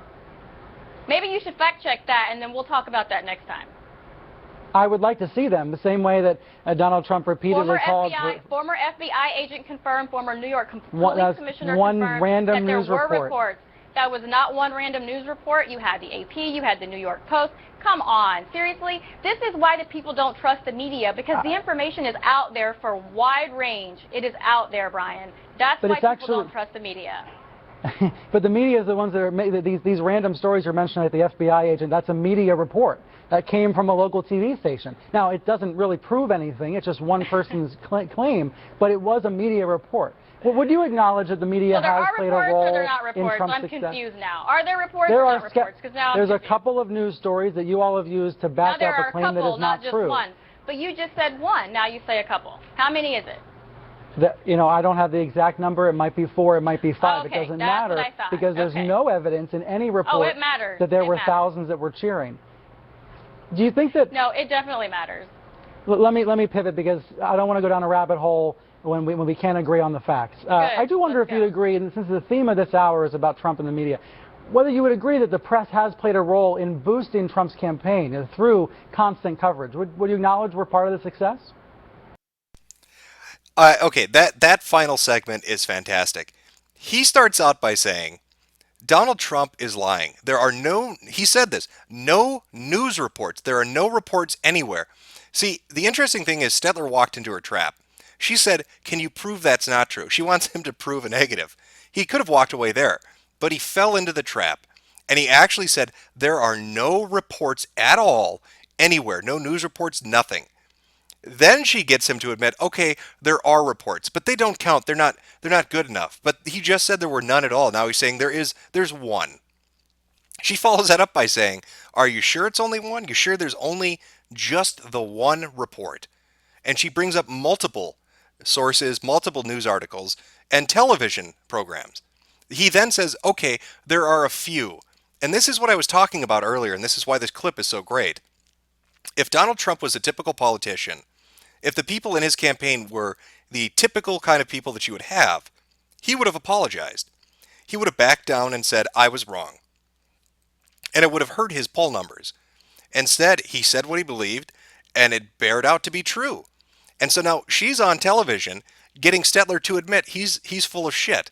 She just got this guy on his own show to admit he's not only an idiot, but he's full of shit. He went from saying in the span of 30 seconds, there are no news reports, to there are multiple news reports. He then says, I don't want to go down the rabbit hole. What he means is, I don't want to get more embarrassed on national television. Let's talk about something else. And then he tries to make her feel like she and the campaign are somehow obligated to the press that's been slandering them. Oh, well, don't you feel that our constant coverage of Donald Trump is boosting his numbers? Well, what are you implying? That they should be thankful to you for lying about him? No, your incompetence is what is boosting his numbers. This is one of the key things that the left and the Democrats do not understand about Donald Trump. They are fighting an old-fashioned war against him because they believe he is a typical candidate. He is not a typical candidate. Your smear techniques, your black PR, the approaches that you would have used even 4 years ago, 10 years ago, 20 years ago, will not work on him. He understands how to get his message out. He understands how to hire people like Katrina Pearson, who will go on to shows like this and wreck the host in real time. He knows the power of social media. You know, one of the interesting things about the Trump campaign, from just the social media perspective, you know, when Obama came into office, he knew how to utilize the power of social media. He knew that Twitter and Facebook and YouTube and all these sites that are very popular amongst young voters were a key to his success, and he worked it very well into 2 terms. Donald Trump understands that too. Now, the left wing, Democrats, have had a head start.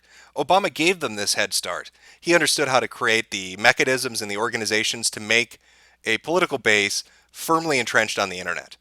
And yet, here comes Donald Trump. He's got a Twitter account and a Facebook account and a YouTube account that has higher numbers than a Hillary Clinton or a Bernie Sanders. Even when you audit these accounts and you compare them side by side and strip away the fake followers that everybody seemingly seems to have on Twitter from one way or another, he still holds a lead. So it's remarkable that he has tapped into social media, he's tapped into younger people, and he knows how to banter. He knows how to go up against people like this. He knows how to go up against the mainstream media and the political machine that usually would cut the knees out from under him. And he counters it time and time and time again. He'll raise an issue, he'll be challenged on it, he'll be decried for it, but within a week or two, people will either be grudgingly yielding or even agreeing with what he's raised. And it's remarkable to watch. I don't think the left, I don't think the Democrats understand. They have created the means by which they are going to be destroyed. They forged this sword that's now going to be used to cut their head off. He understands what their weaknesses are, and he understands how to game the system to fight them. And he understands that they're too old-fashioned. They're too out of touch, and they just don't know how to wage warfare using the current means that are available. And he's utilizing that advantage remarkably well. And Katrina Pearson is another example of that. He's got a fantastic spokeswoman who goes onto these shows and just destroys people. So I'll play the very end of this clip here, and then we'll try to get the Cruz supporter on.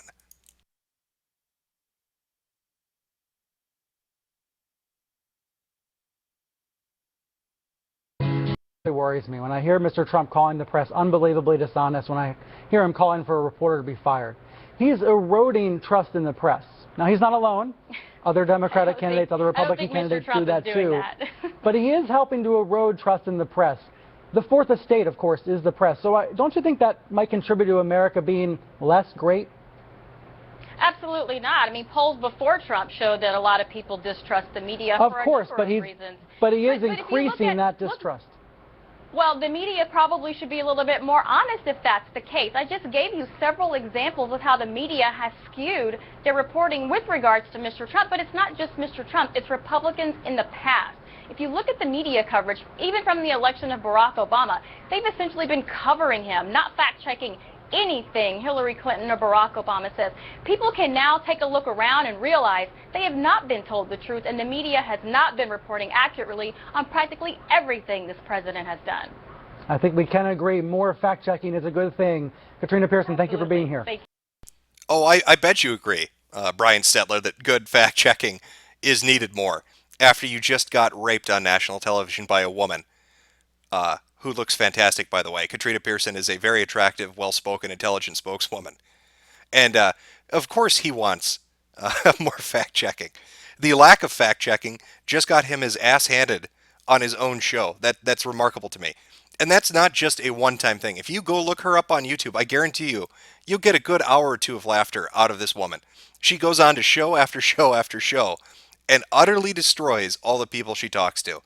I've yet to see her get tripped up. I have yet to see her stumble. She's always very well-spoken, very articulate, and she always makes them look worse than they make her look, which is what you want in a PR spokesperson. I will take a look at the Metocast tag here, see if anybody has anything interesting to say, and then I'm going to pull in the Ted Cruz supporter, and we'll go from there. Patriotic Assassin says, I have total respect for this woman, and she's right. We don't trust the media, and Trump is more honest than the rest. I agree. Again, he's trying to make them feel like they owe him. They're trying to make Trump and his campaign and other politicians in general feel like that the press is owed something. Like the Fourth Estate is some kind of an aristocratic title, that their merit has earned them their position in society. That's not true. The press has failed in nearly every regards, be it mainstream or even alternative at this point.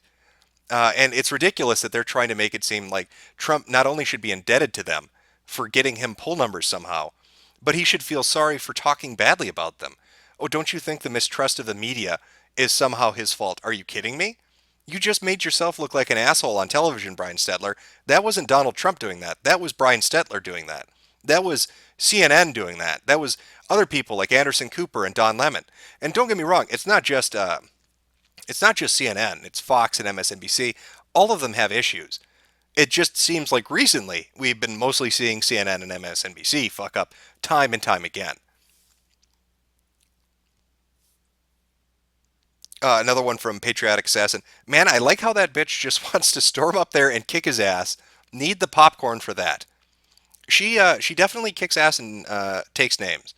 She is not a soft-spoken spokesperson. She likes to get in there, make her point, and she will challenge people when she believes they're wrong. And that's what you want in PR. I don't understand how people would not want that.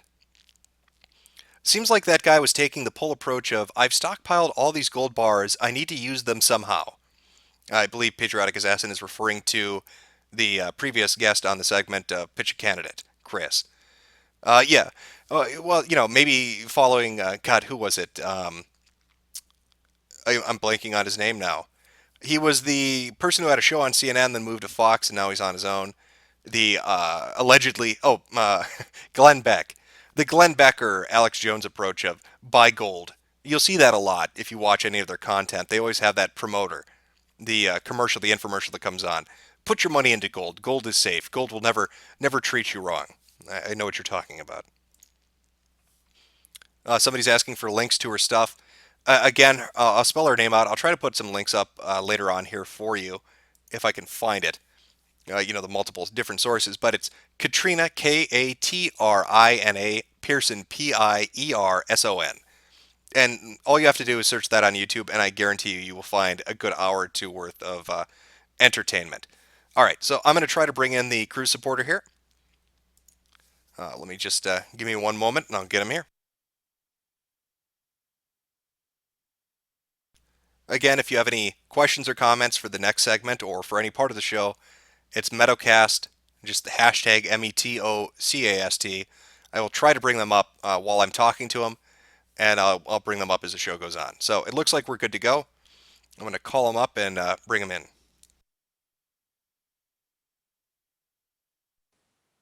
Hey, Jim, can you hear me? Yeah, I can hear you. Okay. Just so you know, we're on the air, and then how do you want me to refer to you as we go ahead on this? Let's see. My personal pronouns are him. You can just call me Jake. That'll do. Okay. Well, I will check my cis lord shit privilege. And I will call you Jake going forward.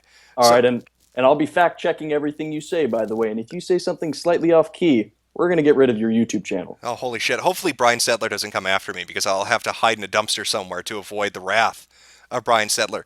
Now, I was having you come on. I can't remember. Was it to pitch or was it to condemn or was it both? What did you want to do? Primarily, it was to pitch Ted Cruz, but I think there's sort of been a change of plans. I went to I went to a Donald Trump rally. Okay. Must have been Wednesday, so I thought I might talk a little bit about him too. Yeah. And I know you were talking about him just a few seconds ago, and especially one of his aides that went on whatever news organization that was. Oh yeah, Katrina Pearson. Yeah. Right. And that does lead into a lot of Ted Cruz's success, and the reason why he's become so popular today is, in essence, he's ridden on the coattails of Donald Trump's popularity. But like you were talking about the whole Donald Trump celebrating Muslim celebrating 9/11, I actually had that article in front of me about 2 or 3 weeks ago, and recently, after Donald Trump made those remarks, the Washington Post completely got rid of that. And oh yeah, I remember the reporter that did the story said, "Oh, that was a mistake. We need to pull that." And then that was the reporter that Donald Trump was talking about at a rally, and he was making fun of him for being stupid. But then they took the clip of that and said, "Oh my God, look, he's mocking a disabled man." Exactly. Yeah. And now the Washington Post is completely going backwards and downstream on what they published back. Let's see, September 18th, 2001. I'll send you the link on here, and it's got a little bit of what he was talking about. Give me 1 second.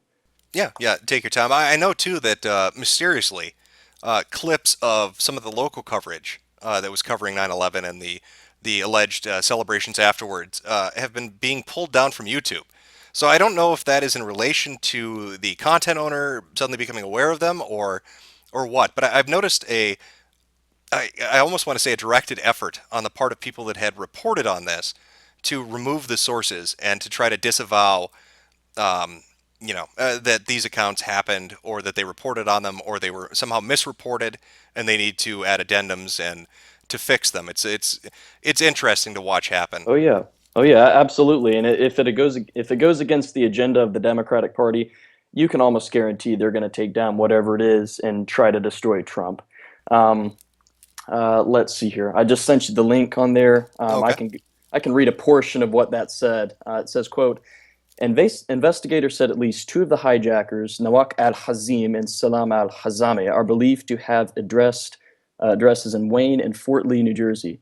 They apparently rented a mailbox in Fort Lee, blah, blah, blah, blah, blah. Within hours of 2 jetliners plowing in the World Trade Center, law enforcement authorities detained and questioned a number of people who were allegedly seen celebrating the attacks and holding tailgate-style parties on rooftops while they watched the devastation on the other side of the river.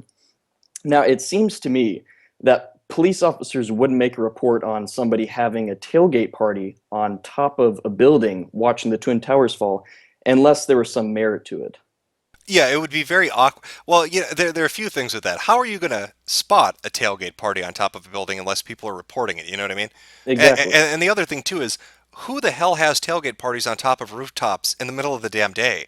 You know, when 9/11 happened, it wasn't like, it wasn't some festive occasion. So they were reacting to something that was going on.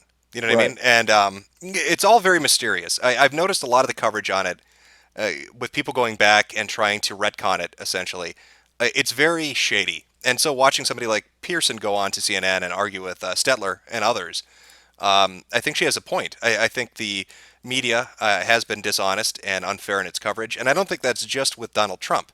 Even with Ted Cruz, my God, there was a cartoonist who drew pictures of Cruz's children. As monkeys, right? Yeah, and I saw the image because I was torn on it. I didn't know. I believe everything is fair game. That's just my personal opinion, and I know that political satirists have done just really horrible shit in the past. That's kind of a common trait. So I thought, all right, well maybe he did something really bizarre with his kids.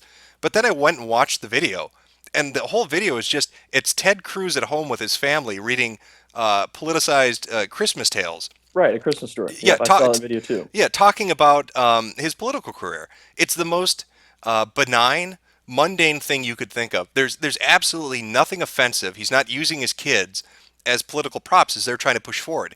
If Barack Obama had done a commercial like that, I wouldn't have criticized him for it either. It's such a innocent commercial. And then looking at her reaction to that, I couldn't figure it out. And then when I looked into it more, it turned out that she apparently has a major issue with Ted Cruz. She does not like him, and she has gone after him in the past repeatedly, apparently.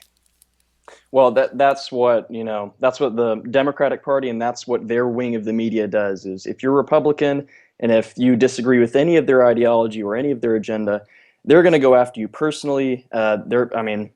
It's crazy what they do nowadays. The media is essentially a branch or a wing of the Liberal Party today, or the Democrat Party, I should say. They've essentially become a branch of the government in Barack Obama's sense. I just find it repulsive how they report media today. And take this for example. I was at a Ted Cruz event. Must have been 2 or 3 months ago. And I remember seeing in the back, there were a few cameras set up. I think CNN was there, and this is in South Carolina, by the way. CNN was there.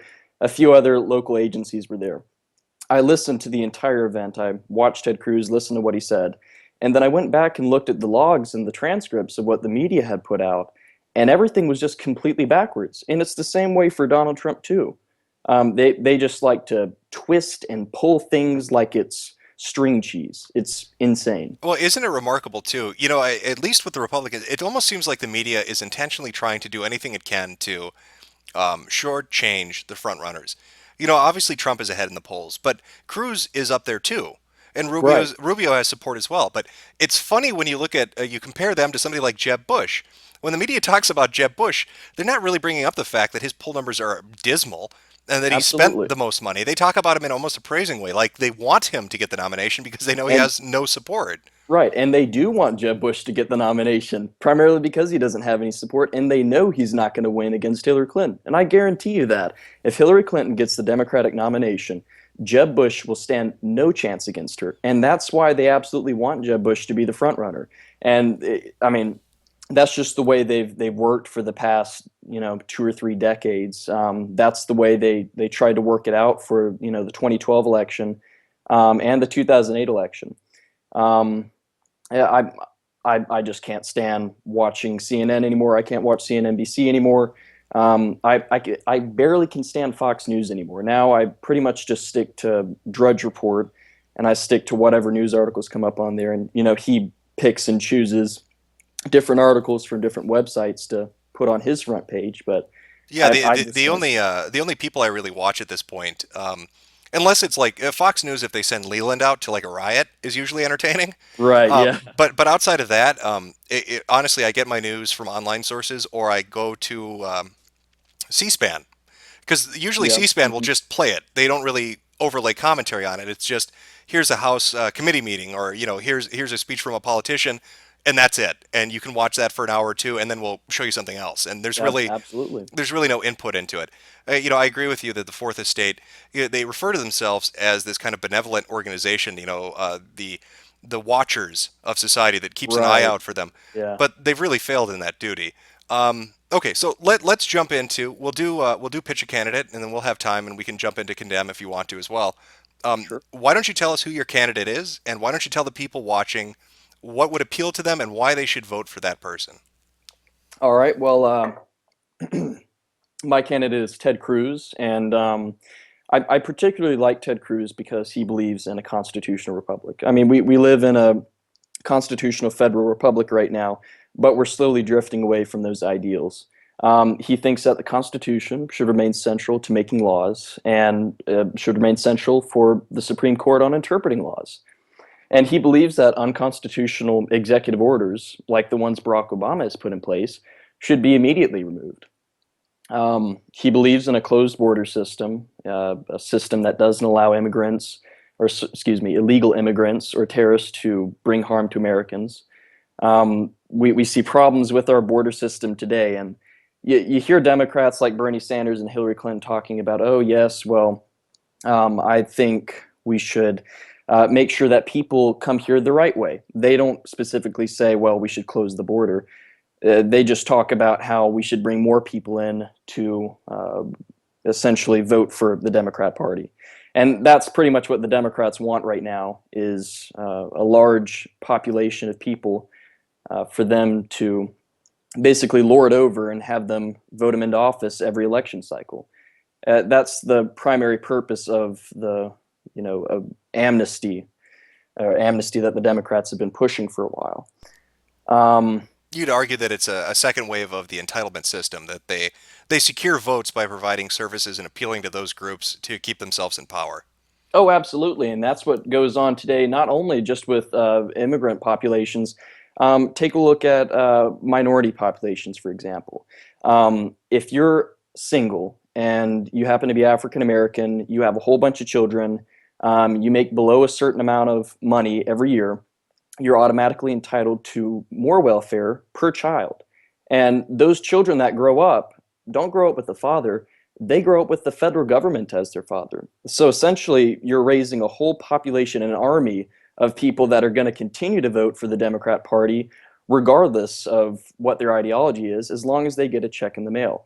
And it's the same way with, the education system. We're allowing liberal professors to, you could say, infiltrate the education system and pretty much train a new army of kids to vote Democrat because Republicans are evil, white, Islamophobic, heterosexual males, and that's just wrong in this day and age. Oh, I don't think most people would even disagree with you on that. I mean, that's kind of how I see it. I think, at least, especially at the university level, I mean, setting aside stuff like Common Core, where the creator of that actually said one of the motivations for him creating that was a reaction to white privilege. But Yeah, setting that aside, even at the university level, I think we're seeing more and more stories come out of college kids that feel like once they get into university, they need to keep their mouth shut, and they need to agree with the political party line that's put forward by the administration, because if they don't, they're going to suffer either through their grades or they'll be expelled. I mean, you can look at the lunacy related to Title IX and rape accusations, where they have their own tribunals now on college campuses, and the accuser basically gets to dictate what they find offensive, and the college basically has to take it at its word with no evidence. So right. You have this system in American education where kids are going in there, and even if they're not indoctrinated, they're basically taught the message that different opinions aren't okay, that arguing an idea is not okay, that free speech doesn't exist, that hate speech is a real thing, that they're bad people because Their ancestors owned slaves 200 years ago. Right. And the funny thing is, when you look at the kids that do get indoctrinated, or when you look at the kids that advocate this, they will never, in relation to social justice and other things, they'll never bring up socioeconomics. They'll never talk about the, differences in society based on income, because they're all, generally speaking, they're all well-off, middle-class, suburbanite kids that grew up in a nice house and had lots of money and didn't have any interactions with any of these oppressed groups. And yet they're dictating to the kid that had to work his ass off to get in there what the reality of the world is. And the professors kind of back that up. And they basically tell that kid, keep your mouth shut and don't say anything to disagree, because if you do, you're a bigot, you're a racist, you're sexist, transphobic, homophobic, shitlord, and you don't have a right to speak. And I absolutely agree with that. I think a lot of people are starting to kind of see that the education system has really gotten off the tracks. I mean, even groups dedicated or founded by old-fashioned liberals like FIRE, Foundation for Individual Rights in Education, said the same thing. He's like, I'm a liberal. I was at college, I was one of the hippie kids. I agreed with him. We were fighting against an administration that wouldn't let us have free speech, but the problem is when we got into power, it wasn't free speech we're advocating, it was our speech. And Absolutely. so he finds himself defending, on the whole, a majority of conservatives. So I'm sorry I'm getting off track here. I don't want to take your time up, but I'm fine with that. I absolutely agree with you on that point. And I know firsthand the effects that liberal ideology and propaganda has in schools. I'm going to go ahead and throw this out there. I'm 17 years old. I'm still in high school. I'm about 30 days away from being a registered voter in South Carolina, so I'll be able to vote in the early primaries. And you know what the funniest thing about that is? I'm reading the chat right now and comments coming at us. They're saying you're the most well-spoken and best guest I've had on here yet, and I believe you are officially the youngest. I don't think anybody has been below the age of 20. So 17 is the youngest by far. Kyle Cuck definitely sounded somewhat young. I believe he is 20 or 21. I've never asked his age, but I'm just assuming he's college aged. I could be wrong though. But go ahead. Well, I'm not too excited about moving on to college. The college that I want to go to, actually it's a university, is out west. And from my point of view, I think it's going to be generally set apart from the other ones in South Carolina that typically advocate for, liberals teaching and for, well, I'm not saying that in a bad way, that all liberals are bad who teach. One of my teachers at the school I attend happens to be a liberal, and he happens to believe that ideology should stay out of schools, that schools should remain part of education, and schools' role should only be to educate students and not to indoctrinate them. And I don't know exactly what to think going into college. It's 3 or 4 months away for me right now, but I can tell you I'm probably not going to enjoy it very much if I'm indoctrinated most of the time. Well, my recommendation to you, I don't know what field of study you want to go into, but my recommendation would be try out a community college to get an associate's, whatever kind of associate's it is. It'll save you cost, and you don't have to deal with as much of the shit that you would at a normal university. Right. And it lets you limit your university time for your actual bachelor's degree to 2 years, and if you want to go for master's or PhD after that, obviously you'll have to deal with the groups. I really wish that there was a website. I know there's ratemyprofessor.com, but I wish there was a similar site for colleges and universities where people that actually attend them can tell people and rate them based on a system of how much of this shit is actually on campus. Give them a real opinion, like, hey, if you're going to come to the U of M, if you're going to go to Arkansas State or wherever you're going to go, this is the kind of social justice you'll find. These are the kind of professors you'll find. These are the student bodies that exist. This is the kind of everyday hallway interaction you're going to face, because I think college students, people going into university, should know where their money is going and know what they're really getting into. You're sold this bill of goods about how the education program is, but you're not really told what it's like to interact with students and administration, and I think that would be helpful. Right. Well, the website you're mentioning, I can tell you right now, for the events that are going on in Mizzou, I can tell you there's going to be no social justice there in a little while, with the track that they're on. You remember that video of the female professor who was pushing back the Asian photographer and videographer because he was getting pictures for some reason. Do you remember that video? Yeah, that was the one who kept screaming to people. She had her hug box circle of individuals out on the grass, and she kept yelling, Right. bring me muscle. Yeah. We need to get him Get out me of here." more. Get me more muscle out here. They surrounded this Asian kid, and then they start walking backward and pushing him backwards so he can't stay, on his feet. And as they're doing that, they're saying, "Oh, why are you? Stop pushing us! You can't push us!" And the kid's just like, "Well, I'm not. I'm just trying to get a picture." That he was just trying to get a picture, and for some reason, they couldn't stand that. Yeah, I found that remarkable. I mean, here's somebody who is essentially press, and he's just trying to record what's going on, and he gets surrounded by multiple people and physically assaulted. And it was a physical assault. It was, They yeah. they kept trying this game of, "Oh, I'm just walking, I'm just moving," when it's like 12 of them circling him and then walking him out of the area to the point where they finally just she outright stated, "Get me muscle. We need to It, get him out of here." it's like watching third graders on the playground trying to bully other kids. It's absolutely insane that that's become part of campus life. And I think that unless we move away from that anytime soon, education as we know it is going to be completely changed. And that's part of the reason why the United States is behind in education in the world, is because we've moved away from teaching students the stuff that they need to know and instead teaching students how bad America is and how good Iran is and how good Palestine is and how we need to bow down to them and give them money. And it's insane. But I'm getting off topic here. Oh, that's fine. We've got plenty of time, but yeah, go ahead and continue on. All right. Well, okay. I guess we can move away from education now because I've already said my stuff. But back to Ted Cruz. So I think we were talking about a closed border system, which he believes in. He believes that abortion is wrong, obviously, that Planned Parenthood should be under criminal investigation. And abortion, with the exception of, the mother is going to be harmed or rape, should be allowed.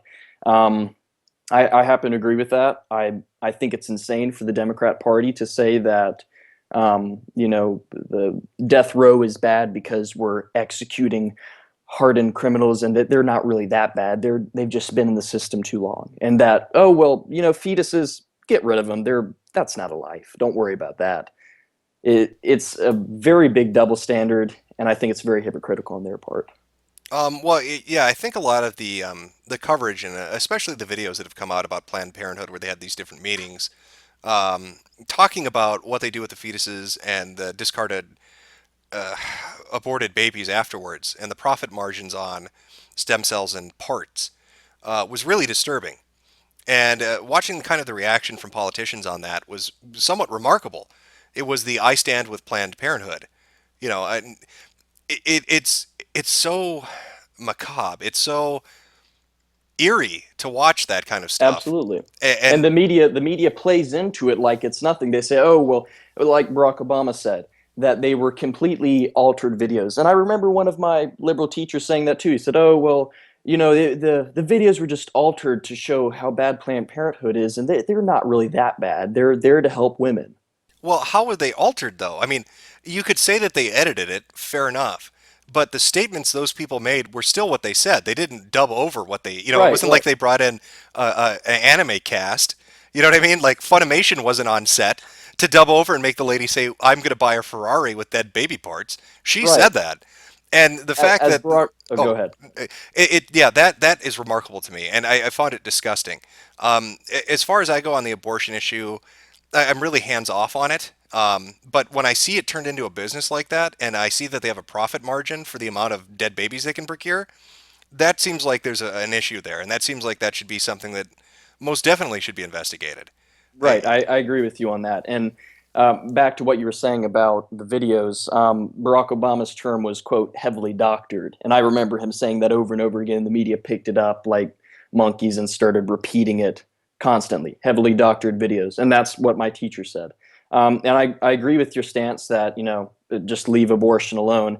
Um, but as a Ted Cruz supporter, and a majority of his supporters happen to be evangelical Christians. That's his base right now, evangelical Christians.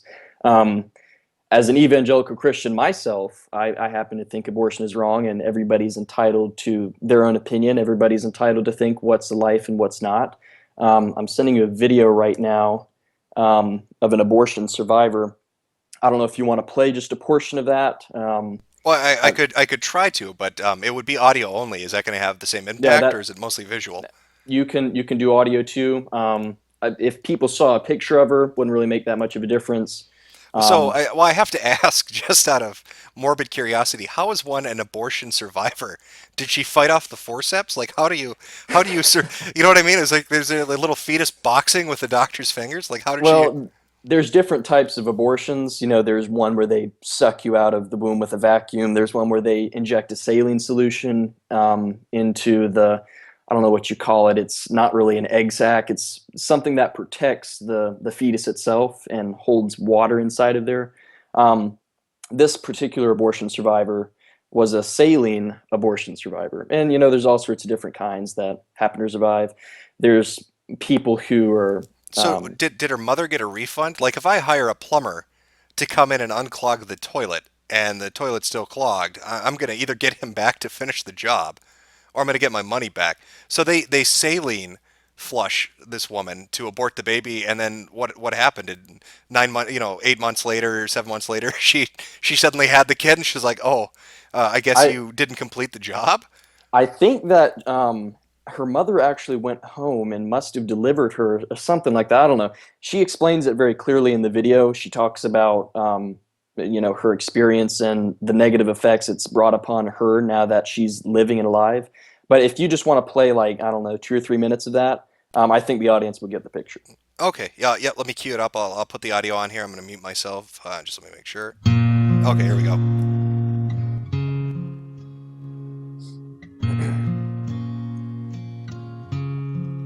Come, gracious Spirit, heavenly dove, with light. You might want to skip to about 1 minute.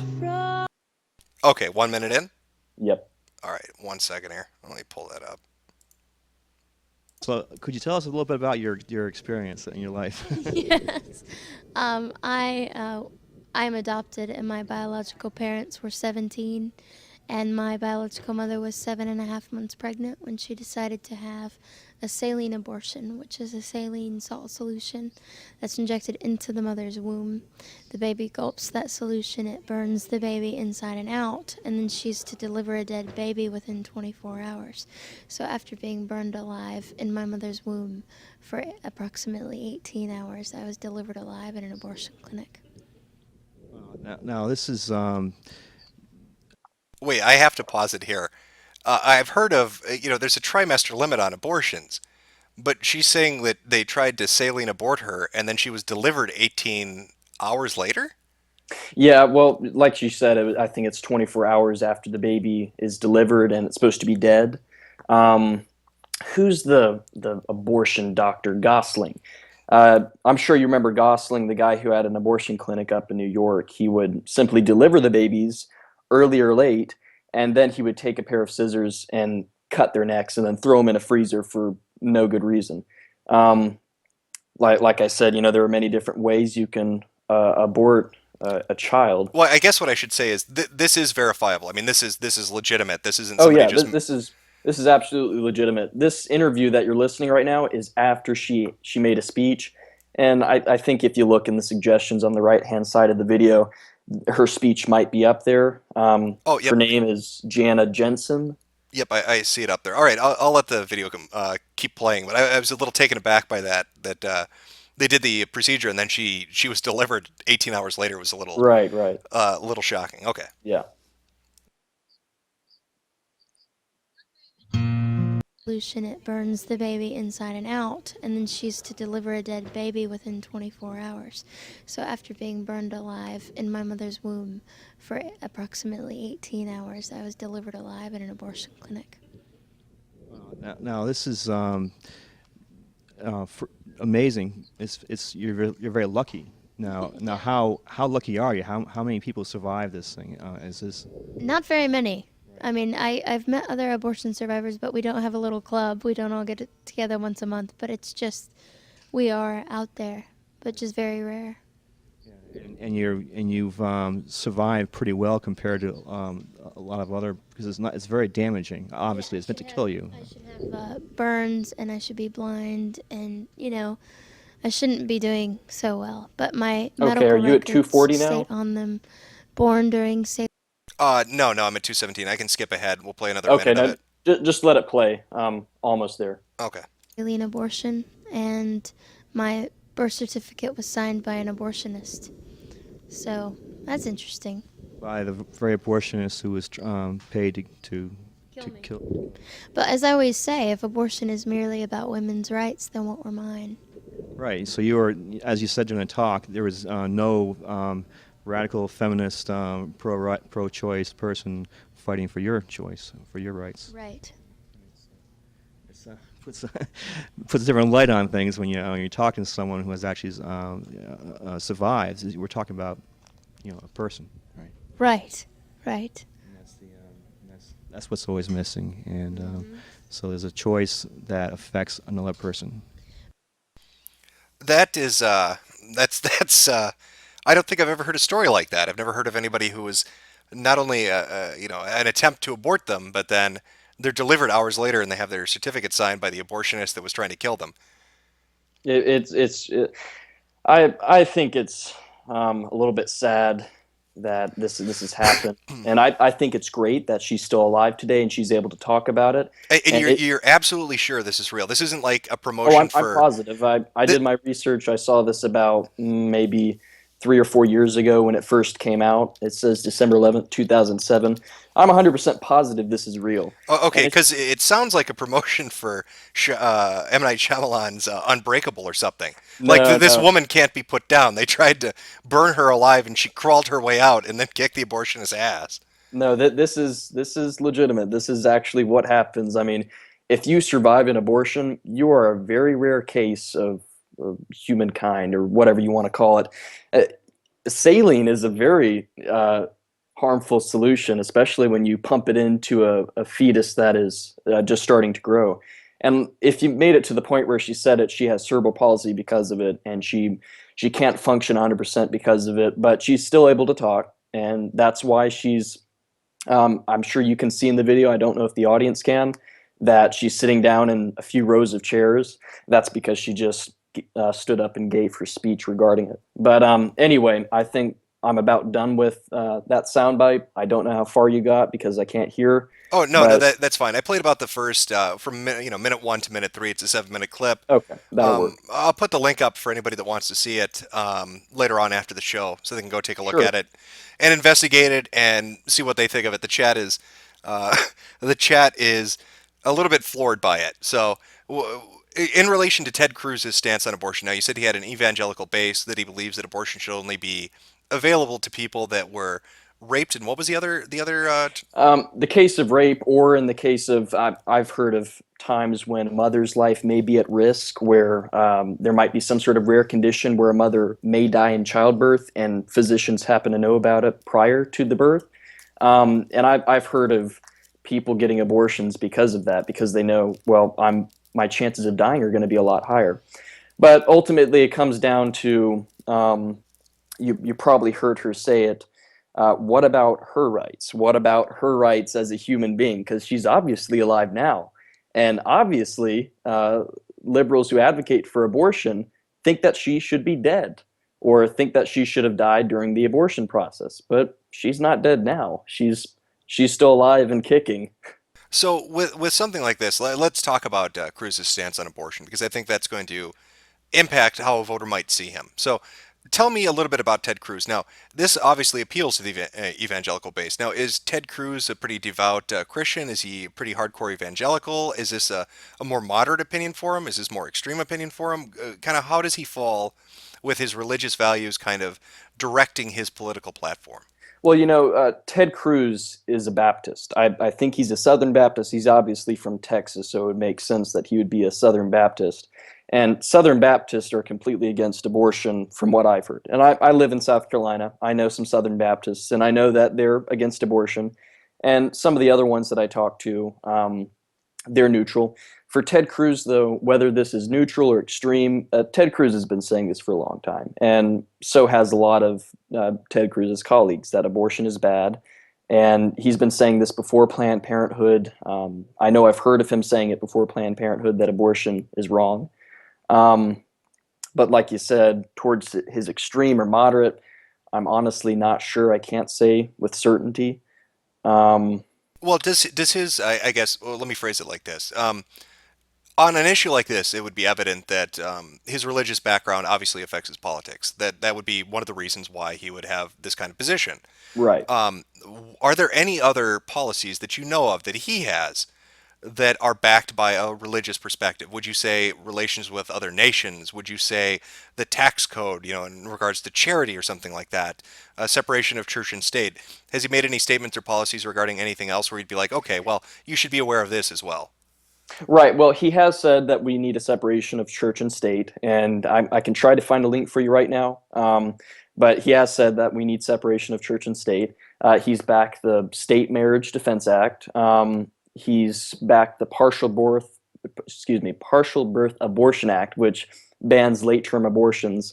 If you want to talk about his tax code, his flat tax, I guess if you want to transition to that, in relation to a tithe, I guess you could make an analogy there. Oh, okay. Well, yeah, we'll transition to that. The only reason I bring this up is you're getting a lot of fedoras tipped at you right now, as they tell me to abort the Christ cuck. I just want to remind chat and the people listening, the whole point of the segment is to let you pitch it however you want to pitch it. I mean, I get it. Obviously, somebody who isn't religious might be turned off by Ted Cruz, but if that's Ted Cruz's stance, at least you know what it is now. I mean, that's kind of the whole point, is to let you know what does a candidate think, why does he think that, and if you were going to vote for him, what you should be aware of. So, right, it's good to know that. It's good to know that that is part of what Ted Cruz uses to shape his political opinions. Right. And I just want to make one thing clear to the people who are calling me Christ cuck or whatever. Like most Muslims in America who simply want to spread their ideology and want to impose it on others, sort of how the Democrat Party is doing, I don't think that I should impose my beliefs on other people. Whoever's tipping the fedoras, you can believe whatever you want to, and you're welcome to do that. And I'm not going to force you to believe in Jesus Christ. I'm not going to force you to believe abortion is wrong. I'm just simply saying what I've been raised to believe and what I firmly believe is correct. So that's how it is with Ted Cruz. Ted Cruz was raised a devout Southern Baptist, right? Okay. And so that's his belief. But moving on. Oh, okay. We'll move into flat tax. Just one thing. I had somebody throw up a question. I figure it's fair because it's on point. Derek Jason Chaplin asks, if abortion is made illegal, is the government going to fund medical expenses for childbirth? That's a fucking lot. And maybe not even childbirth, but if a woman can't abort because, let's say, the child has a genetic defect or a severe illness, it's not threatening her life to give birth, and it's not the result of a rape, and the government is telling her you have to have the baby, you can't have an abortion. It doesn't fall into these two categories. Has Ted Cruz addressed what a parent or a mother is to do in that situation where she's going to have a lifelong burden of financially trying to get treatment for this child who hypothetically has some terrible condition that's going to make life difficult for them and need a lot of medical care? Well, right. That's what Medicaid is in place for. South Carolina has their own Medicaid system set up so that if you do have a child that has some sort of defect or something, then you're going to get government assistance for it. I know the Medicaid system has helped out my brother in particular because my brother suffered a brain injury when he was about 10 or 11. I think it was summer of 2012. A swing set hit him on the head, crushed his skull. And I remember the day it happened. They had to call in a helicopter to airlift him to a nearby hospital because he was in such a traumatic state that they didn't think he was going to live. They needed to evacuate him pretty quickly. They took him to the hospital. They started operating on him immediately, and he was in a coma for roughly about 2 months before he woke up. And when he woke up, he was a vegetable. He was like most people who get shot in the head and manage to live. They don't function correctly. And after that, we thought, well, he's just going to be a vegetable for the rest of his life. He's not going to be able to talk or eat like normal people. We're just going to have to pump him full of his food. And, that raises some some costs for people, and for the cost of living for people that have disabilities. And I know it doesn't really relate to birth and everything, but that's what the Medicaid system is set up for. I guess. Let me go off of this then. Since you brought up Medicaid, kind of in relation to this, how many? I don't even know the figure. I mean, maybe Ted Cruz talks about it, or you might be aware of it because it's an issue that he has as a policy. But on average in the United States, how many abortions are carried out per year? Let's see. I had the figure in front of me. I don't have it now. I know since Roe v. Wade back in 1971, there's been over 50 million abortions in the United States. So if you want to divide that amongst 30 plus 15, that's roughly so about 2 million a year. About 2 million a year. Sorry, I don't have the fact in front of me. And that's fine because I'm just going to do really sloppy math. But right. So we've got that's about 1,300 a day. I remember doing the math a while back. It was about 1,300 a day. Don't quote me on that. And that's fine. It's just really to make this point again into relation to Medicare and just cost in general. This touches on a dark subject I don't think really gets brought up with abortion. But if you make abortion illegal, and you've got now 2 million people that aren't getting aborted per day, you'll have a group of them that are going to have physical ailments. I mean, it'll probably be a small statistical amount. Right. But what population explosion is what you're referring to. Right. But what else you're going to have is a lot of single mothers now with children they can't support. If we get rid of abortion because, let's say Ted Cruz is right. Let's say he's morally right that abortion is wrong. What is his stopgap method and what is his plan going forward? Because you're going to have a lot of people now that have a lot of kids they weren't prepared to take care of. They probably can't financially support. So it's not just going to be Medicaid. It's going to be welfare. You're going to have all these single mothers that are going to want to collect checks. The 2 million a year is going to be a hell of a hit. So, I mean, how does society adjust to that when we have 2 million more people per year, every year, than what would have been there had abortion been legal? Right. Well, that, again, goes into his flat tax program because he does specifically address single mothers or single parents that happen to have children. And I think, if I remember correctly, part of it was his flat tax program, which is 10% per person.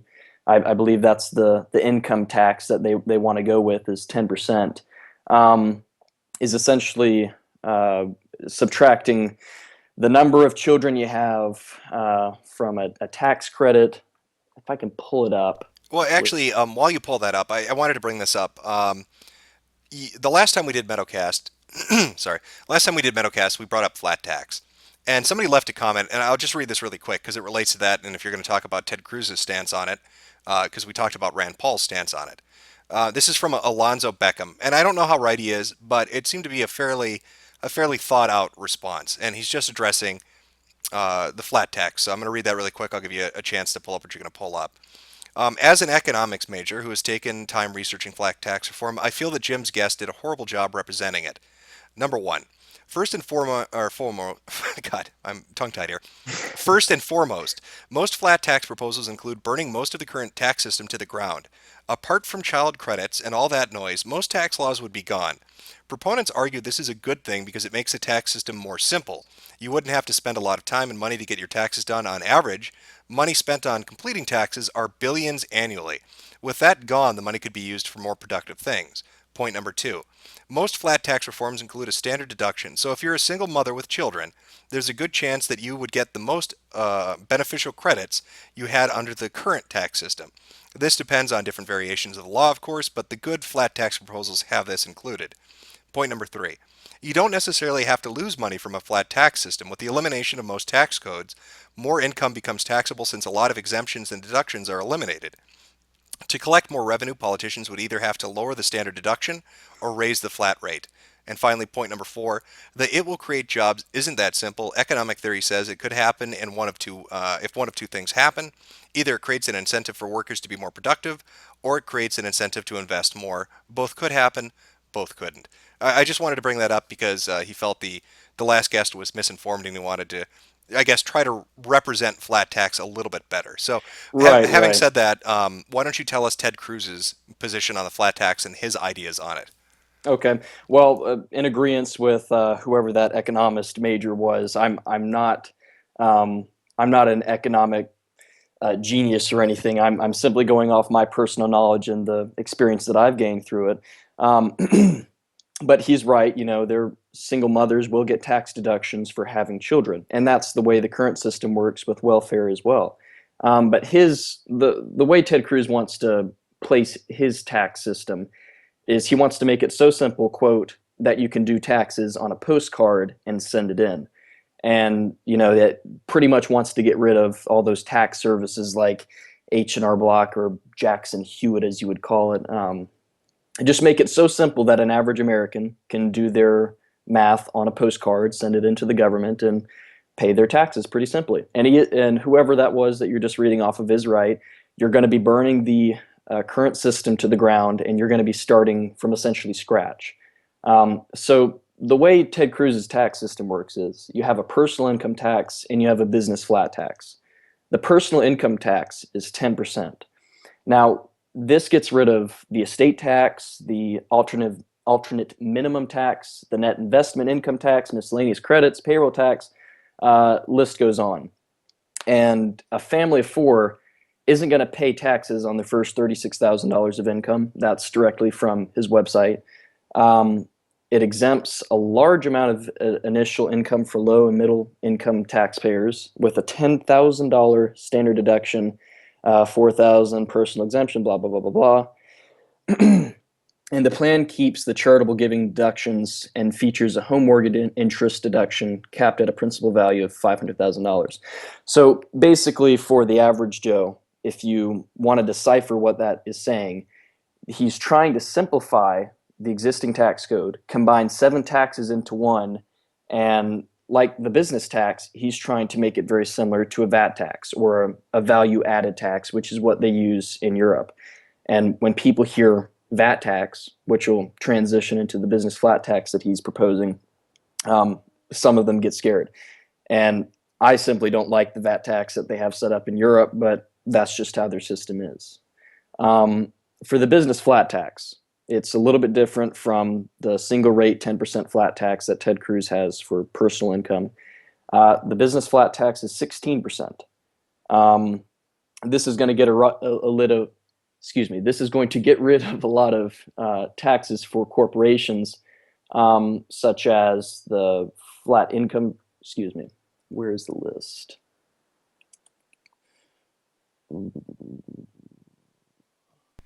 Well, let me ask you this while you're looking that up. Okay, I have it right here. Oh, okay, go ahead. I wrote it down on a piece of paper because I can't keep all this organized. It gets rid of the payroll tax, the corporate income tax, the death tax, and the Obamacare tax that we all hear about. Oh, okay, so we're talking about a 17% flat tax rate for corporations, businesses. Right. What 16. is? I'm sorry, 16? That's right. Oh, okay, 16% flat tax rate for corporations and businesses. What is does he address subsidies? I mean, if we're doing a flat tax, are we still subsidizing certain industries, or is he pulling that back because now they're saving money? I couldn't find any information on subsidizing companies. I would imagine as a Republican, he would back away somewhat from subsidizing companies that don't really have any need for being subsidized. Look at Solyndra, look at GM, for example. That's 2 examples of companies that should not have been subsidized and should have been allowed to go under. Because in a capitalist economy, you can't just pick winners and losers and decide what company to subsidize, because it wastes money and it wastes people's time. But for companies that are trading internationally, and I know whoever it was on Last Hour was talking about companies trading internationally. I saw an interview a few days ago where he talked about his business flat tax of 16%. And he said, if you're competing internationally, obviously that tax can be adjusted lower, particularly towards other industries or countries like China that are importing goods into America and have low tariffs on them. And low tariffs on China, doesn't really increase or what's the word I'm looking for? Doesn't really increase an incentive for people to start producing in America. And that's why the business flat tax is so low, and that's why he said it could be adjustable. So he thinks, or one of the reasons that he's a proponent of a flat tax for companies is that he wants to try to kickstart or reinvigorate the industrial base in America. He wants us to export more than we import, like we used to. Exactly. Back when we were stronger, Right, comparatively to today. Okay, so it's 16% for the businesses, and then you said what was the percentile for just your average everyday Joe? 10%. And I think I mentioned earlier, 10% could be an analogy for 10% tithe or whatever you wanted to call it, but that's off topic. But basically what's going to happen with this tax plan is it's going to reduce federal revenue by about $4 trillion over the next 10 years. It's a big number. The federal government only brings in so much money every year from taxes, and it's, let's see, about 1.5 trillion if I'm correct, and I'm just going off of memory here. I haven't checked these figures in a while, and we spend a lot more than we bring in. So obviously there's a big deficit every year. But the way he's going to make up for this $4 trillion loss over the next decade is the incentive from the low business tax and the low personal income tax is going to lead to an increase, and this is based off of, I think it was Tax Foundation's numbers, a 14% increase in GDP, and a 13% increase in wages. And he hopes to add roughly 5 million new jobs and ultimately reduce tax revenues by about $700 billion. So that 4 trillion is going to turn into 700 billion is his hope. Now we've seen examples of this in past elections where candidates might try to throw out this really glamorous kind of tax code that everybody can get behind. And it doesn't always work out. Herman Cain tried the 999 plan back in 2012. Well, Herman Cain might be clinically retarded, let's be honest. I'm aware of his 999 plan and how ridiculous that was. Flipping the 999 to a 666. Right, just to talk about that, though. You said the total cost of savings or the excess revenue they'd bring in was how many trillions? Well, no, there wouldn't be excess revenue. There would be a net loss in revenue of about $700 billion. Oh, okay. And so is that per year? That was over, let's see, 10 years? No, I don't think that can be 10 years. I'd have to look at the figures again, and I'm sorry for the audience. No, and that's fine. We can adjust the numbers later, but let's say it is over 10 years, so $7 billion a year. The average cost of living, I was looking this up kind of while you were talking, because I was curious back to that 2 million extra people per year. Right. The average cost of in America, according to Open Source Ecology, is $20,000 to support a person per year in America, 20 grand. Right. If you have 2 million extra people, because we've gotten rid of abortion, that's $40 billion of cost for food, clothing, housing, medical. So if you've got 40 billion, and then you're losing 7 billion, aren't you running a deficit of 47 billion? And that increases too because you have 2 million each year getting added on. Oh, absolutely. And not only that, not only would the amount of money per person increase, but you have debt increase as well. And if you look at the national debt, we're at about $18.8 trillion and going up. Well, this kind of touches back on too of I think people want to feel, if you're going to take away the right, and this ties into the economic portion of this, but if you're going to take away somebody's right to be able to have an abortion, for whatever your reason is, you do have to have some kind of system in place to basically address the excess amount of people and the cost they will bring. Right, I'll get to that. Okay, and if it is 40 billion per year, over a 10-year period, it's $400 billion. You add on the 70 billion that we're taking in less now. So where do we make up that shortfall of 470 billion? And that number is wrong, by the way. I mean, I'd have to add on 40 billion, and then next year it'd be another 40 billion plus the previous 40 billion. You know what I mean? So we'd have to go to the power. Yeah, you get what I'm saying. But just roughly, 470 billion. If there was only 2 million people excess born during that decade, rather than every year. So where's he making up the money for that? Right. Well, we have a lot of programs in place right now, primarily started when Barack Obama took office in 2008 and whenever Bill Clinton had his presidency. They put in a lot of systems, social systems, I should say, that allowed for people to take in money without any reason to. For example, the welfare system we have now, it's very easy for somebody to abuse that. It's very easy for somebody to abuse the Social Security system, disability, the list goes on.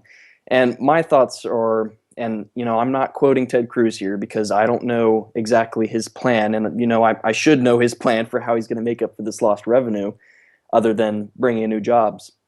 I believe what he's going to do is decrease the amount of funding that goes into these social programs and put them back into other programs. Say, for example, if there were a majority of, say, for example, if there were 2 million people that were not aborted next year, I would think he would cut certain programs such as Social Security or disability and put that into a fund that maybe would help those people. Now, like you said, this is hypothetical. Well, yeah, I'm not really sure how to approach this. No, and I understand. I mean, this is just a general conversation, but even with something like that, I mean, you're robbing Paul to pay Peter. Yeah, you're taking away from somebody who's already paid into the system and then giving it to somebody who was forced into it. Right, it's a flaw, and I acknowledge that to the listeners that this is a flaw in Ted Cruz's tax plan, and that's why flat taxes don't always work. That's why you can't get rid of the IRS in one slash. I mean, that's what Ted Cruz wants to do, is to essentially eliminate the IRS through simplifying the tax code. But, we don't live in a perfect world. Flat taxes don't always work. We've tried many different forms of tax systems in the past, and that's why the IRS was essentially brought into power back, must have been the 1940s or 1930s when they first established the Internal Revenue Service. But anyway, well, okay, I'm not sure if I can help you anymore on the tax. No, and that's fair. I mean, these are obviously questions you're not always going to have a ready answer for. That I think you've explained it fair enough. You know what I mean? It's clear cut. So if people agree with it or if they have concerns about it, they're pretty much decided at this point. Somebody in the chat asked this, and so again, a little fedora tipping for you, but. Ask the Christ Cuck about Israel. What is Ted Cruz's stance on our relationship with Israel and peace in the Middle East? Well, Ted Cruz's stance is, he's behind Israel 100% as far as I've heard. Okay, I just pulled up the chat now because I haven't been looking at the Metocast. Now I got it paused, so I got it. Ted Cruz's stance on Israel is that we should continue to provide funding for them. And part of his plan is to decrease funding for countries that want to burn American flags. And you see examples of that in Iran. Just recently with the whole Iran nuclear deal, we talked about, we're going to be giving, billions of dollars to Iran because they're going to cut their nuclear program. Well, we know that's not true, obviously. And yet the Ayatollah Khamenei continues to spew out propaganda against the United States, and people continue to burn flags in the streets, and yet we just turn a blind eye to them and say, let's not worry about that. Let's worry about helping out the people here. We have to help the people in Iran, and if you're Palestinian and you're blowing up Jewish people, great for you. Heck with Israel. They don't really matter at this point. But I think Ted Cruz's stance on Israel is very strong. I'd have to pull up a video for you in order for you to hear it, but his stance on Israel is that we should continue to keep them as an ally because they are pretty much our only ally in the Middle East. Would he make them make amends for the USS Liberty? Because they did kill our sailors and sink our ship. Oh, are you talking about Iran make amends? No. I'm talking about Israel. Israel killed our sailors and sunk our ship. Would he make them answer for that? Well, that was quite a while ago. I'm not sure the exact year. When was that? 1970? I can't remember. It's 1967, but yeah, 1967. Right. I'm asking because chat would probably want to know in relation to that. I think any country that blows up one of our battleships or cruisers should make amends for that. I'm sure they have made amends for that, but honestly, I can't tell for. If I recall, Israel's official position on that was oops.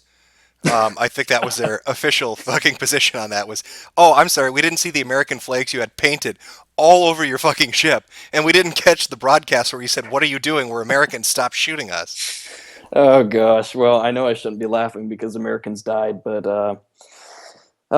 when was it recently? Iran managed to take hostage a cargo ship. I think it must have been August or September. Iran took a cargo ship hostage, and I'm pretty sure they still have the sailors aboard there in prison right now. And yet we still haven't negotiated for their release after this, botched Iran nuclear deal. I think that's crazy that we should deal with a country that we know has terror ties and we know is funding terrorist organizations. Turkey funds ISIS, and yet we still allow them to bomb the Kurds who happen to be against ISIS. I'm not really sure exactly what we should do for amends, but So he wants to disassociate our relations with nations that are openly hostile towards us, would be one way of putting it. yes, that's one way of putting it. And yeah, I would agree that he would like to distance the United States from nations that want, to bring harm to the United States. How does that play into, I guess, our intervention or intercession in geopolitical events? So you have the situation in Syria. I mean, you brought up ISIS and kind of the Turkey and Syria and all of this. So like with Syria and ISIS, you have Russia going in there. Would he support Assad? Would he support Putin? Would he stay hands off on that? Would he let them work that out themselves? What would he do, or has he spoken on this? Right. Assad and Putin are on the same page right now. And I think we're all aware of that Assad is working with Vladimir Putin to eliminate the Syrian rebels and eliminate any opposition. Ted Cruz's stance is that we should not topple dictators that are in power right now. And that does sound crazy. And, I think certain dictators should be removed from power, but when you remove dictators from power, you're going to obviously have a power vacuum. Take a look at Gaddafi, for example. I'm fairly certain, didn't Assad actually make a statement in relation to ISIS after some of the more recent attacks, saying, "How are the freedom fighters working out for you now?" Because that was how the Western press painted them. Yeah, well, I mean, Assad is not a good person by any means. I'm sure Assad has gassed his people. What I find ironic is that Barack Obama, if you remember correctly, must have been earlier 2015, he said we are going to draw a red line in the sand, and if Assad crosses this, then it's no good. And they were supporting Assad for a majority of the time. And, the United States did support Assad for quite a while until they decided to get rid of him for reasons I don't know. I don't know why they got rid of Assad. I don't know why they backed the Syrian rebels who Syrian rebels who are trying to get rid of Assad, but that's just their plan. And back to the red line thing, Barack Obama said, if Assad gasses his people, then we're going to take action. Well, they did gas the people, and a lot of people died in the process. I don't know the exact number. And Barack Obama made no statement afterwards saying, okay, we're going into Syria now to fix this problem. He just sort of brushed it off. And, you'll hear Republicans talking about, okay, red line in the sand, whatever, that's not going to work. Ted Cruz is... Go ahead. Okay, what would Ted Cruz, what would his relationship with Iran look like? I mean, we've had an American administration that years prior basically used Stuxnet to try to dismantle their nuclear program, and now has gone to the negotiating table and said, okay, well, maybe we'll let you have nuclear power. So would he go back to the, we don't want Iran to have nuclear power, or would he stick with the current course of, let them develop their program? Okay. All right. I see here in the chat somebody said Assad didn't gas his people. That may be true. It could have been the Syrian rebels who gassed people just to get the international community's attention. But back to your question. Dismantling Iran's nuclear program. Ted Cruz has stated devoutly that he's going to get rid of the current deal that we have with Iran. Who just said nuclear? Okay, somebody in the chat said nuclear. It's nuclear. You got to remember, I'm a Minnesota boy, so okay. I say hyperbole like it's a fucking sporting event in the future. So they're gonna have to deal with that. All right. Okay. Anyway, go ahead. All right. Well, anyway, Ted Cruz's stance on Iran and their nuclear program is that we shouldn't allow terrorists to build up nuclear arsenals, and we know they have a nuclear arsenal right now. We know they have missiles that are ready to launch a nuclear warhead if necessary. It's the same way with North Korea right now. But back on topic, relationship with Iran, I don't think we're going to have that good of a relationship with them, and I don't think we'll continue to if Ted Cruz becomes president. And I think it's the same way with Donald Trump as well. I don't think anybody on the Republican side really likes Iran and what they're planning, because their stated goal is to get rid of Israel, to bomb Israel, and to get rid of the great Satan, the United States. Well, I mean, let me bring up this point. I mean, so we're talking about Iran as a hostile power that exists out there. Maybe not openly hostile, but they definitely have their issues with the West and America. oh, they're definitely openly hostile too. Okay, so they want to. Ted Cruz wants to pull back. He doesn't want to give them this deal. He doesn't want them to have nuclear power, nuclear arms. Remove aid from Iran, place sanctions on them. Okay, what would he do with Pakistan then? I mean, we've got a nation that's already armed with nuclear weapons. I mean, Osama bin Laden was hiding out there. You've got terrorist cells operating out of there. Would he do something with them then too? I mean, is he going to go around to nations that already are nuclear equipped with nuclear weapons and do something, or is he just dealing with the people that are up and coming? I don't think that Ted Cruz is going to do something to the nations that already have nuclear weapons. You don't really mess with nations that have nuclear weapons and try to take them away. If you remember back to when Gaddafi was still in power, before he was Gaddafi'd in the butt and died, Gaddafi did have a nuclear program, and he did have a system set in place in which he could acquire nuclear weapons. Anybody can acquire nuclear weapons. And the United States pretty much bullied Gaddafi into getting rid of his nuclear weapons program, and I think rightly so they did. And eventually Gaddafi, started cooperating with the United States, and that's what he did up until the time of his death. He cooperated with the USA, and he was essential to taking out radical Islamic terrorists in the Middle East. Okay, But let me interrupt just one more time, then we'll get back on topic here. People in the chat wanted me to check Twitter. This question would be directed at you in relation to Ted Cruz's international relations and money management. okay, this is not my strongest point, or my strongest area, so I apologize to the viewers. Bane Posting wants to know. Ask him what he thinks about the USA taking debts by China and giving it then to Iran Israel for free. I don't really know anything about that. I'm sorry. Okay, and then Rudolph. Repeat the question one more time. Yep. Bane Posting asked, ask him what he thinks about the United States of America taking debts from China, or taking debts by China, and giving it then to Israel for free. Yeah, I'm drawing a blank here. I don't know. Okay, and then the other comment from Rudolph Haas was he wanted me to call you a cuck. So. Okay, well go ahead. Okay, you're a cuck. Thank you. Okay. All right. So we've talked about his flat tax plan. We've talked about his stance on abortion. We've talked about international relations and him wanting to kind of step back from the Iran deal. What other planks in his platform would he be well known for, or what should people know about him? What would you like to discuss next?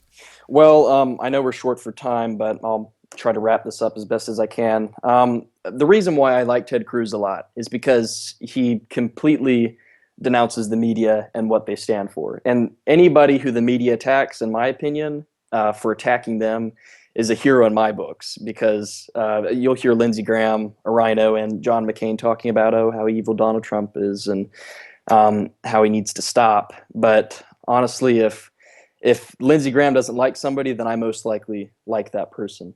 But back on topic, Ted Cruz does not like the media. He doesn't like the direction the media has turned. Another plank in his plan, he believes that gun rights are central to the Constitution, that by taking away the Second Amendment, you allow for other amendments to be repealed. And some things that could refer to taking away Second Amendment rights wouldn't be simply taking away guns, but it could refer to taxes or taxes or limits on ammunition, on certain rifles, banning certain assault weapons, magazines in particular. In my opinion, I think if you want to own an Abrams tank, you should be able to. Now, is that your opinion, or has Ted Cruz said if you want to own a tank, drive it down Main Street, I'm okay with that? That's what I've particularly drawn from what Ted Cruz has said. You might hear that from Ron or Rand Paul, that if you want an Abrams tank, you should be able to drive it. That's my personal opinion. But he doesn't think that placing restrictions on the Second Amendment is good. Not because the NRA is telling him to say that, but because if you believe in the Constitution and you believe that this document has survived for 250 years and will continue to survive without getting rid of the Second Amendment, then you have to protect the rest of the amendments. Okay. I want to finish this up because we are kind of getting to the end of this with a question that I've been kind of curious about, or something I've been curious about in relation to Ted Cruz. During the last debate between the Republican candidates, it was pretty apparent that they wanted to try to get Trump and Cruz to go after one another. Now, Trump didn't, and neither did Cruz, and they kind of had a bonding moment up there. Do you think, and the reason I bring this up is because Jeb Bush has hinted that Donald Trump will not get the Republican nomination, as if he has some sway with the delegates. You know what I mean? Like he's going to make sure through some kind of backroom dealings that Trump doesn't get it. So do you think that Ted Cruz and Donald Trump were buddy-buddy in that moment because they both have a disdain for the media and the smear job they try to do? Or do you think that it's an indicator that somewhere down the road, Cruz would be a VP candidate with Trump, and that's how he's going to secure that nomination and basically screw over somebody like Jeb Bush who thinks he can do backroom dealings? Well, I've heard from a lot of people saying that it'd be horrible if we had Ted Cruz as vice president. Honestly, I don't think it's that bad of an idea. In regards to, do I think that Ted Cruz likes Donald Trump because they want to team up against Jeb Bush? I really don't know. I have transcripts here of Ted Cruz saying he thinks Donald Trump is a good candidate and he doesn't want to attack Donald Trump because the media is already doing that. I just sent you a link from the CNBC debate. If you want to play that for just a second, I got a big kick out of this. This is why I'm backing Ted Cruz right now. But just to be clear, this early in the primary, I don't think anybody can really back a presidential candidate. And that's why I try to steer clear of backing presidential candidates early in the primary. I think I remember this. It wasn't just Cruz either. I think they all went off on the CNBC moderators. Oh, yeah. Huckabee did, and a few other people. Yeah, Chris Christie ran. I mean, everybody got a good jab in, but Cruz definitely took the lead in this. Yeah, I'll play this for the audience here. One sec. Okay. This is not a cage match. And you look at the questions. Donald Trump, are you a comic book villain? Ben Carson, can you do math? John Kasich, will you insult two people over here? Marco Rubio, why don't you resign? Jeb Bush, why have your numbers fallen? How about talking about the substantive issues people care about? Does this count? Do we get credit for this one? And Carl, I'm not finished yet. The contrast with the Democratic debate, where every fawning question from the media was, which of you is more handsome and wise? So this is And a let me question be about clear. the debt limit, which you have 30 seconds left to answer, should you choose to do so. Let me be clear. The men and women on this stage have more ideas, more experience, more common sense than every participant in the Democratic debate. That debate reflected a debate between the Bolsheviks and the Mensheviks. And nobody watching at home believes that any of the moderators has any intention of voting in a Republican primary. The questions that are being asked shouldn't be trying to get people to tear into each other. It should be, what are your substantive solutions to people who I are just hurt? want the record to reflect. I asked you about the debt limit, and I got no answer. Okay, all right, you want me to answer that question? I'm happy to answer the question. I'm happy to answer the question, but let me tell you how the question is. Let me tell you how that. We're moving on. Let me tell you how that. Senator Paul, I've got a question for you So on you this don't same actually subject. want to hear the answer, John? Senator Paul, You don't want to hear the answer. You just want to insult. You used your time on something else. So Senator Paul, you're not interested in an answer. John, to I'm a interested in deal. an answer from Senator Paul. Senator Paul, the Yeah, I remember this debate. Yeah. I remember the CNBC was really pretty terrible about how they hosted this, and I think the majority of the people up on stage disliked it. But Ted Cruz really shined through with his condemnation of how they were trying to play one person off the other rather than address anything substantive. Yeah, they didn't want to talk about taxes. They didn't want to talk about national defense. They didn't want to talk about that. They wanted some kind of a television drama, like a soap opera. They wanted to have a bunch of dogs fighting each other and biting at each other's necks. Right, correct. All right, well, we'll close up this segment. I'll give you a couple minutes here. Is there anything else you want to tell them? Why should they vote for Ted Cruz? What should they do? Well, I'll go ahead and say this. If I'm not going to, tell people you should vote for Ted Cruz because he's an evangelical Christian. I'm not going to tell you should vote for him because he's right or wrong. In my opinion, I'm right now torn between Donald Trump and Ted Cruz. And I'm not saying that because I'm an uneducated, low information voter. I'm saying that because I'm simply fed up with the system that we have in place right now. The political system is very corrupt. And the political system that we have in place right now feeds off of the media and the media's ability to persuade the people how bad America is, and I just can't stand him for that reason. Ted Cruz is a man that has stood behind the Constitution, and his voting record proves that. And Ted Cruz thinks that America's safety should come first, unlike Democrats and Republicans. Jeb Bush, for example, who believe in an open border system and a lax vetting system. And I can't agree with anything Jeb Bush has to say. And I like Donald Trump, and I like the stance he has taken. I don't know if I'm going to vote for him yet, and I'm not going to say that yet, or Ted Cruz yet. But right now, those are my two candidates. I wish we had a little bit more time. I would have liked to condemn Bernie Sanders. I had a little story I'd like to tell the audience if you had a moment. Yeah, if you want to take a few moments here and finish up with a Sanders story. And as far as Jeb Bush, I don't think even he believes what he says. He's the most depressing candidate I've ever seen in my life, and I really do mean it. I think he's going to probably be found hanging in a closet or something by March. Poor Jeb. Poor Jeb. Poor Jeb. Yeah. Jeb's mistake started when Donald Trump first talked about who's doing the raping. Jeb Bush immediately condemned him, and from that point on, Jeb Bush felt obligated to continue to condemn Donald Trump. And I don't think he understood. And the chat says, "Can you even vote? I will in 30 days." I don't think Jeb Bush understood that when you continue to condemn somebody who has a large majority of the Republican base behind him, you're not going to get more votes because of that. Especially Donald Trump. It's just going to ruin you completely. And the Jeb Bush can't seem to figure that out. And that's the reason why Ted Cruz is somewhat high in the polls and is number 2 behind Donald Trump, is because he hasn't specifically condemned Donald Trump or condemned anything he said. He said he may disagree with them, but he's not going out there and actively disagreeing with Donald Trump. Which is a fair point. All right, well, let's move on to the Sanders story. I'll let you finish up. Well, actually, before we do that, just so they know, if they wanted to follow Ted Cruz or find out more about his policies or get in touch with him, what would be the best means of doing that? Where can they become the most informed about his stances, and how would they contact him? Well, I subscribe to his email system. That's just about it. All I get are emails asking for money, but I'm sure you could check Twitter. I know he's very active on Facebook. Definitely check Facebook if you want to get more info from him there.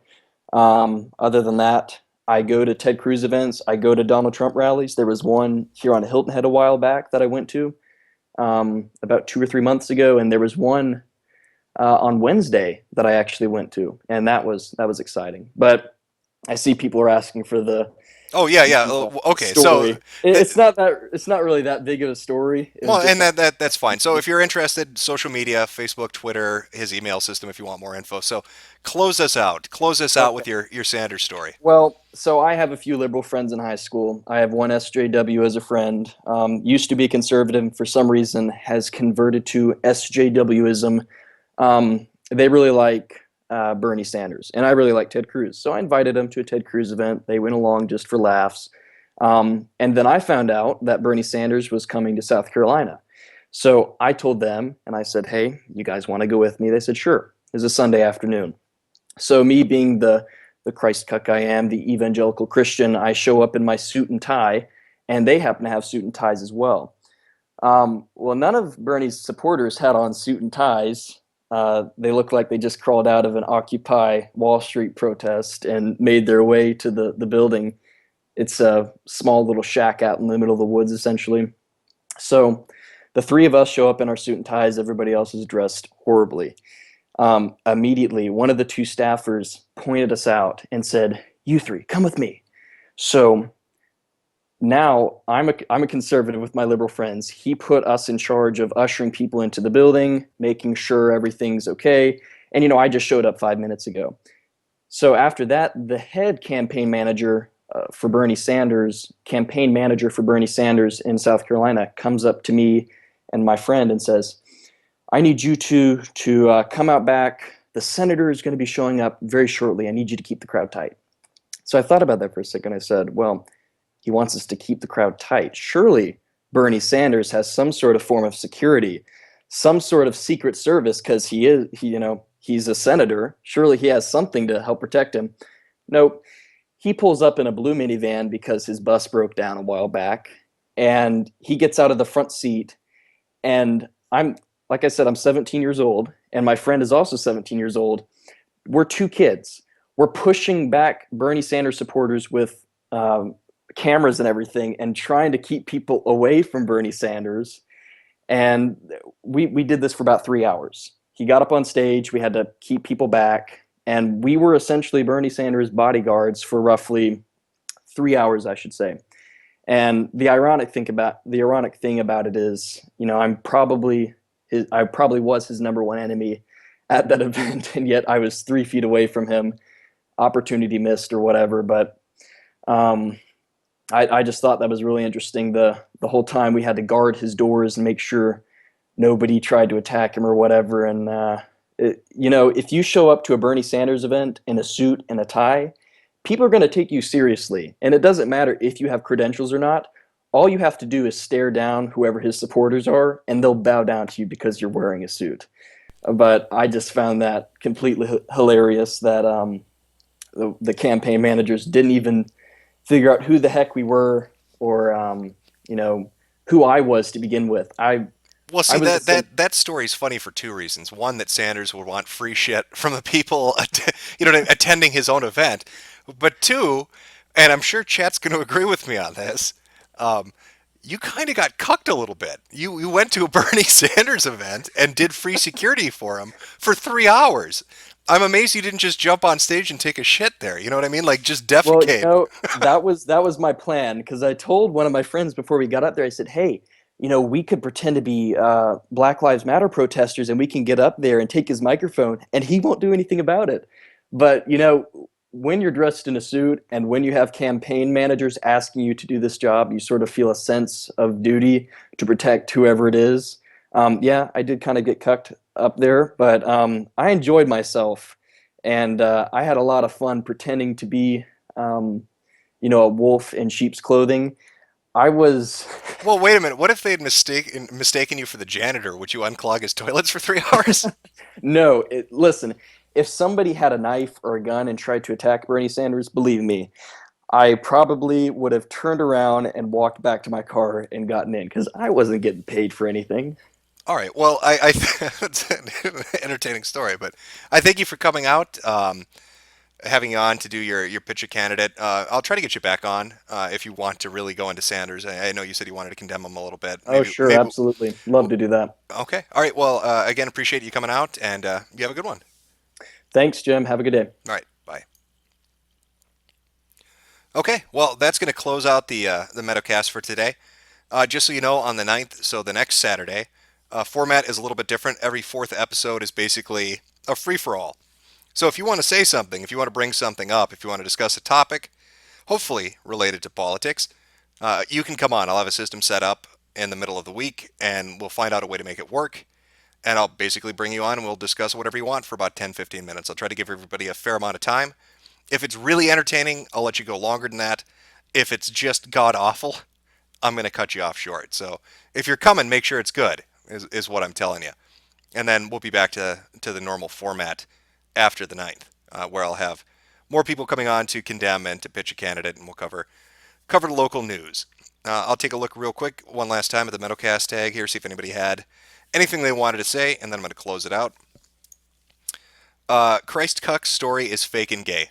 I don't know. Bernie Sanders, he wants free shit for everybody, so it wouldn't really surprise me that he would just pick a random person that is clean cut in his hippie audience and be like, you're going to work security for me. Now, shine my shoes, I'm Bernie Sanders. I could kind of see that happening. What is this? Bernie Sanders loves free shit so much that he'll make a 17-year-old guard him for free. That really about sums it up. That sums up his political stance. All right, well, thank you, everybody, for coming out. Again, next week I'll have the system set up, so if you're interested, just check Twitter, and there'll be some kind of mechanism to get you on.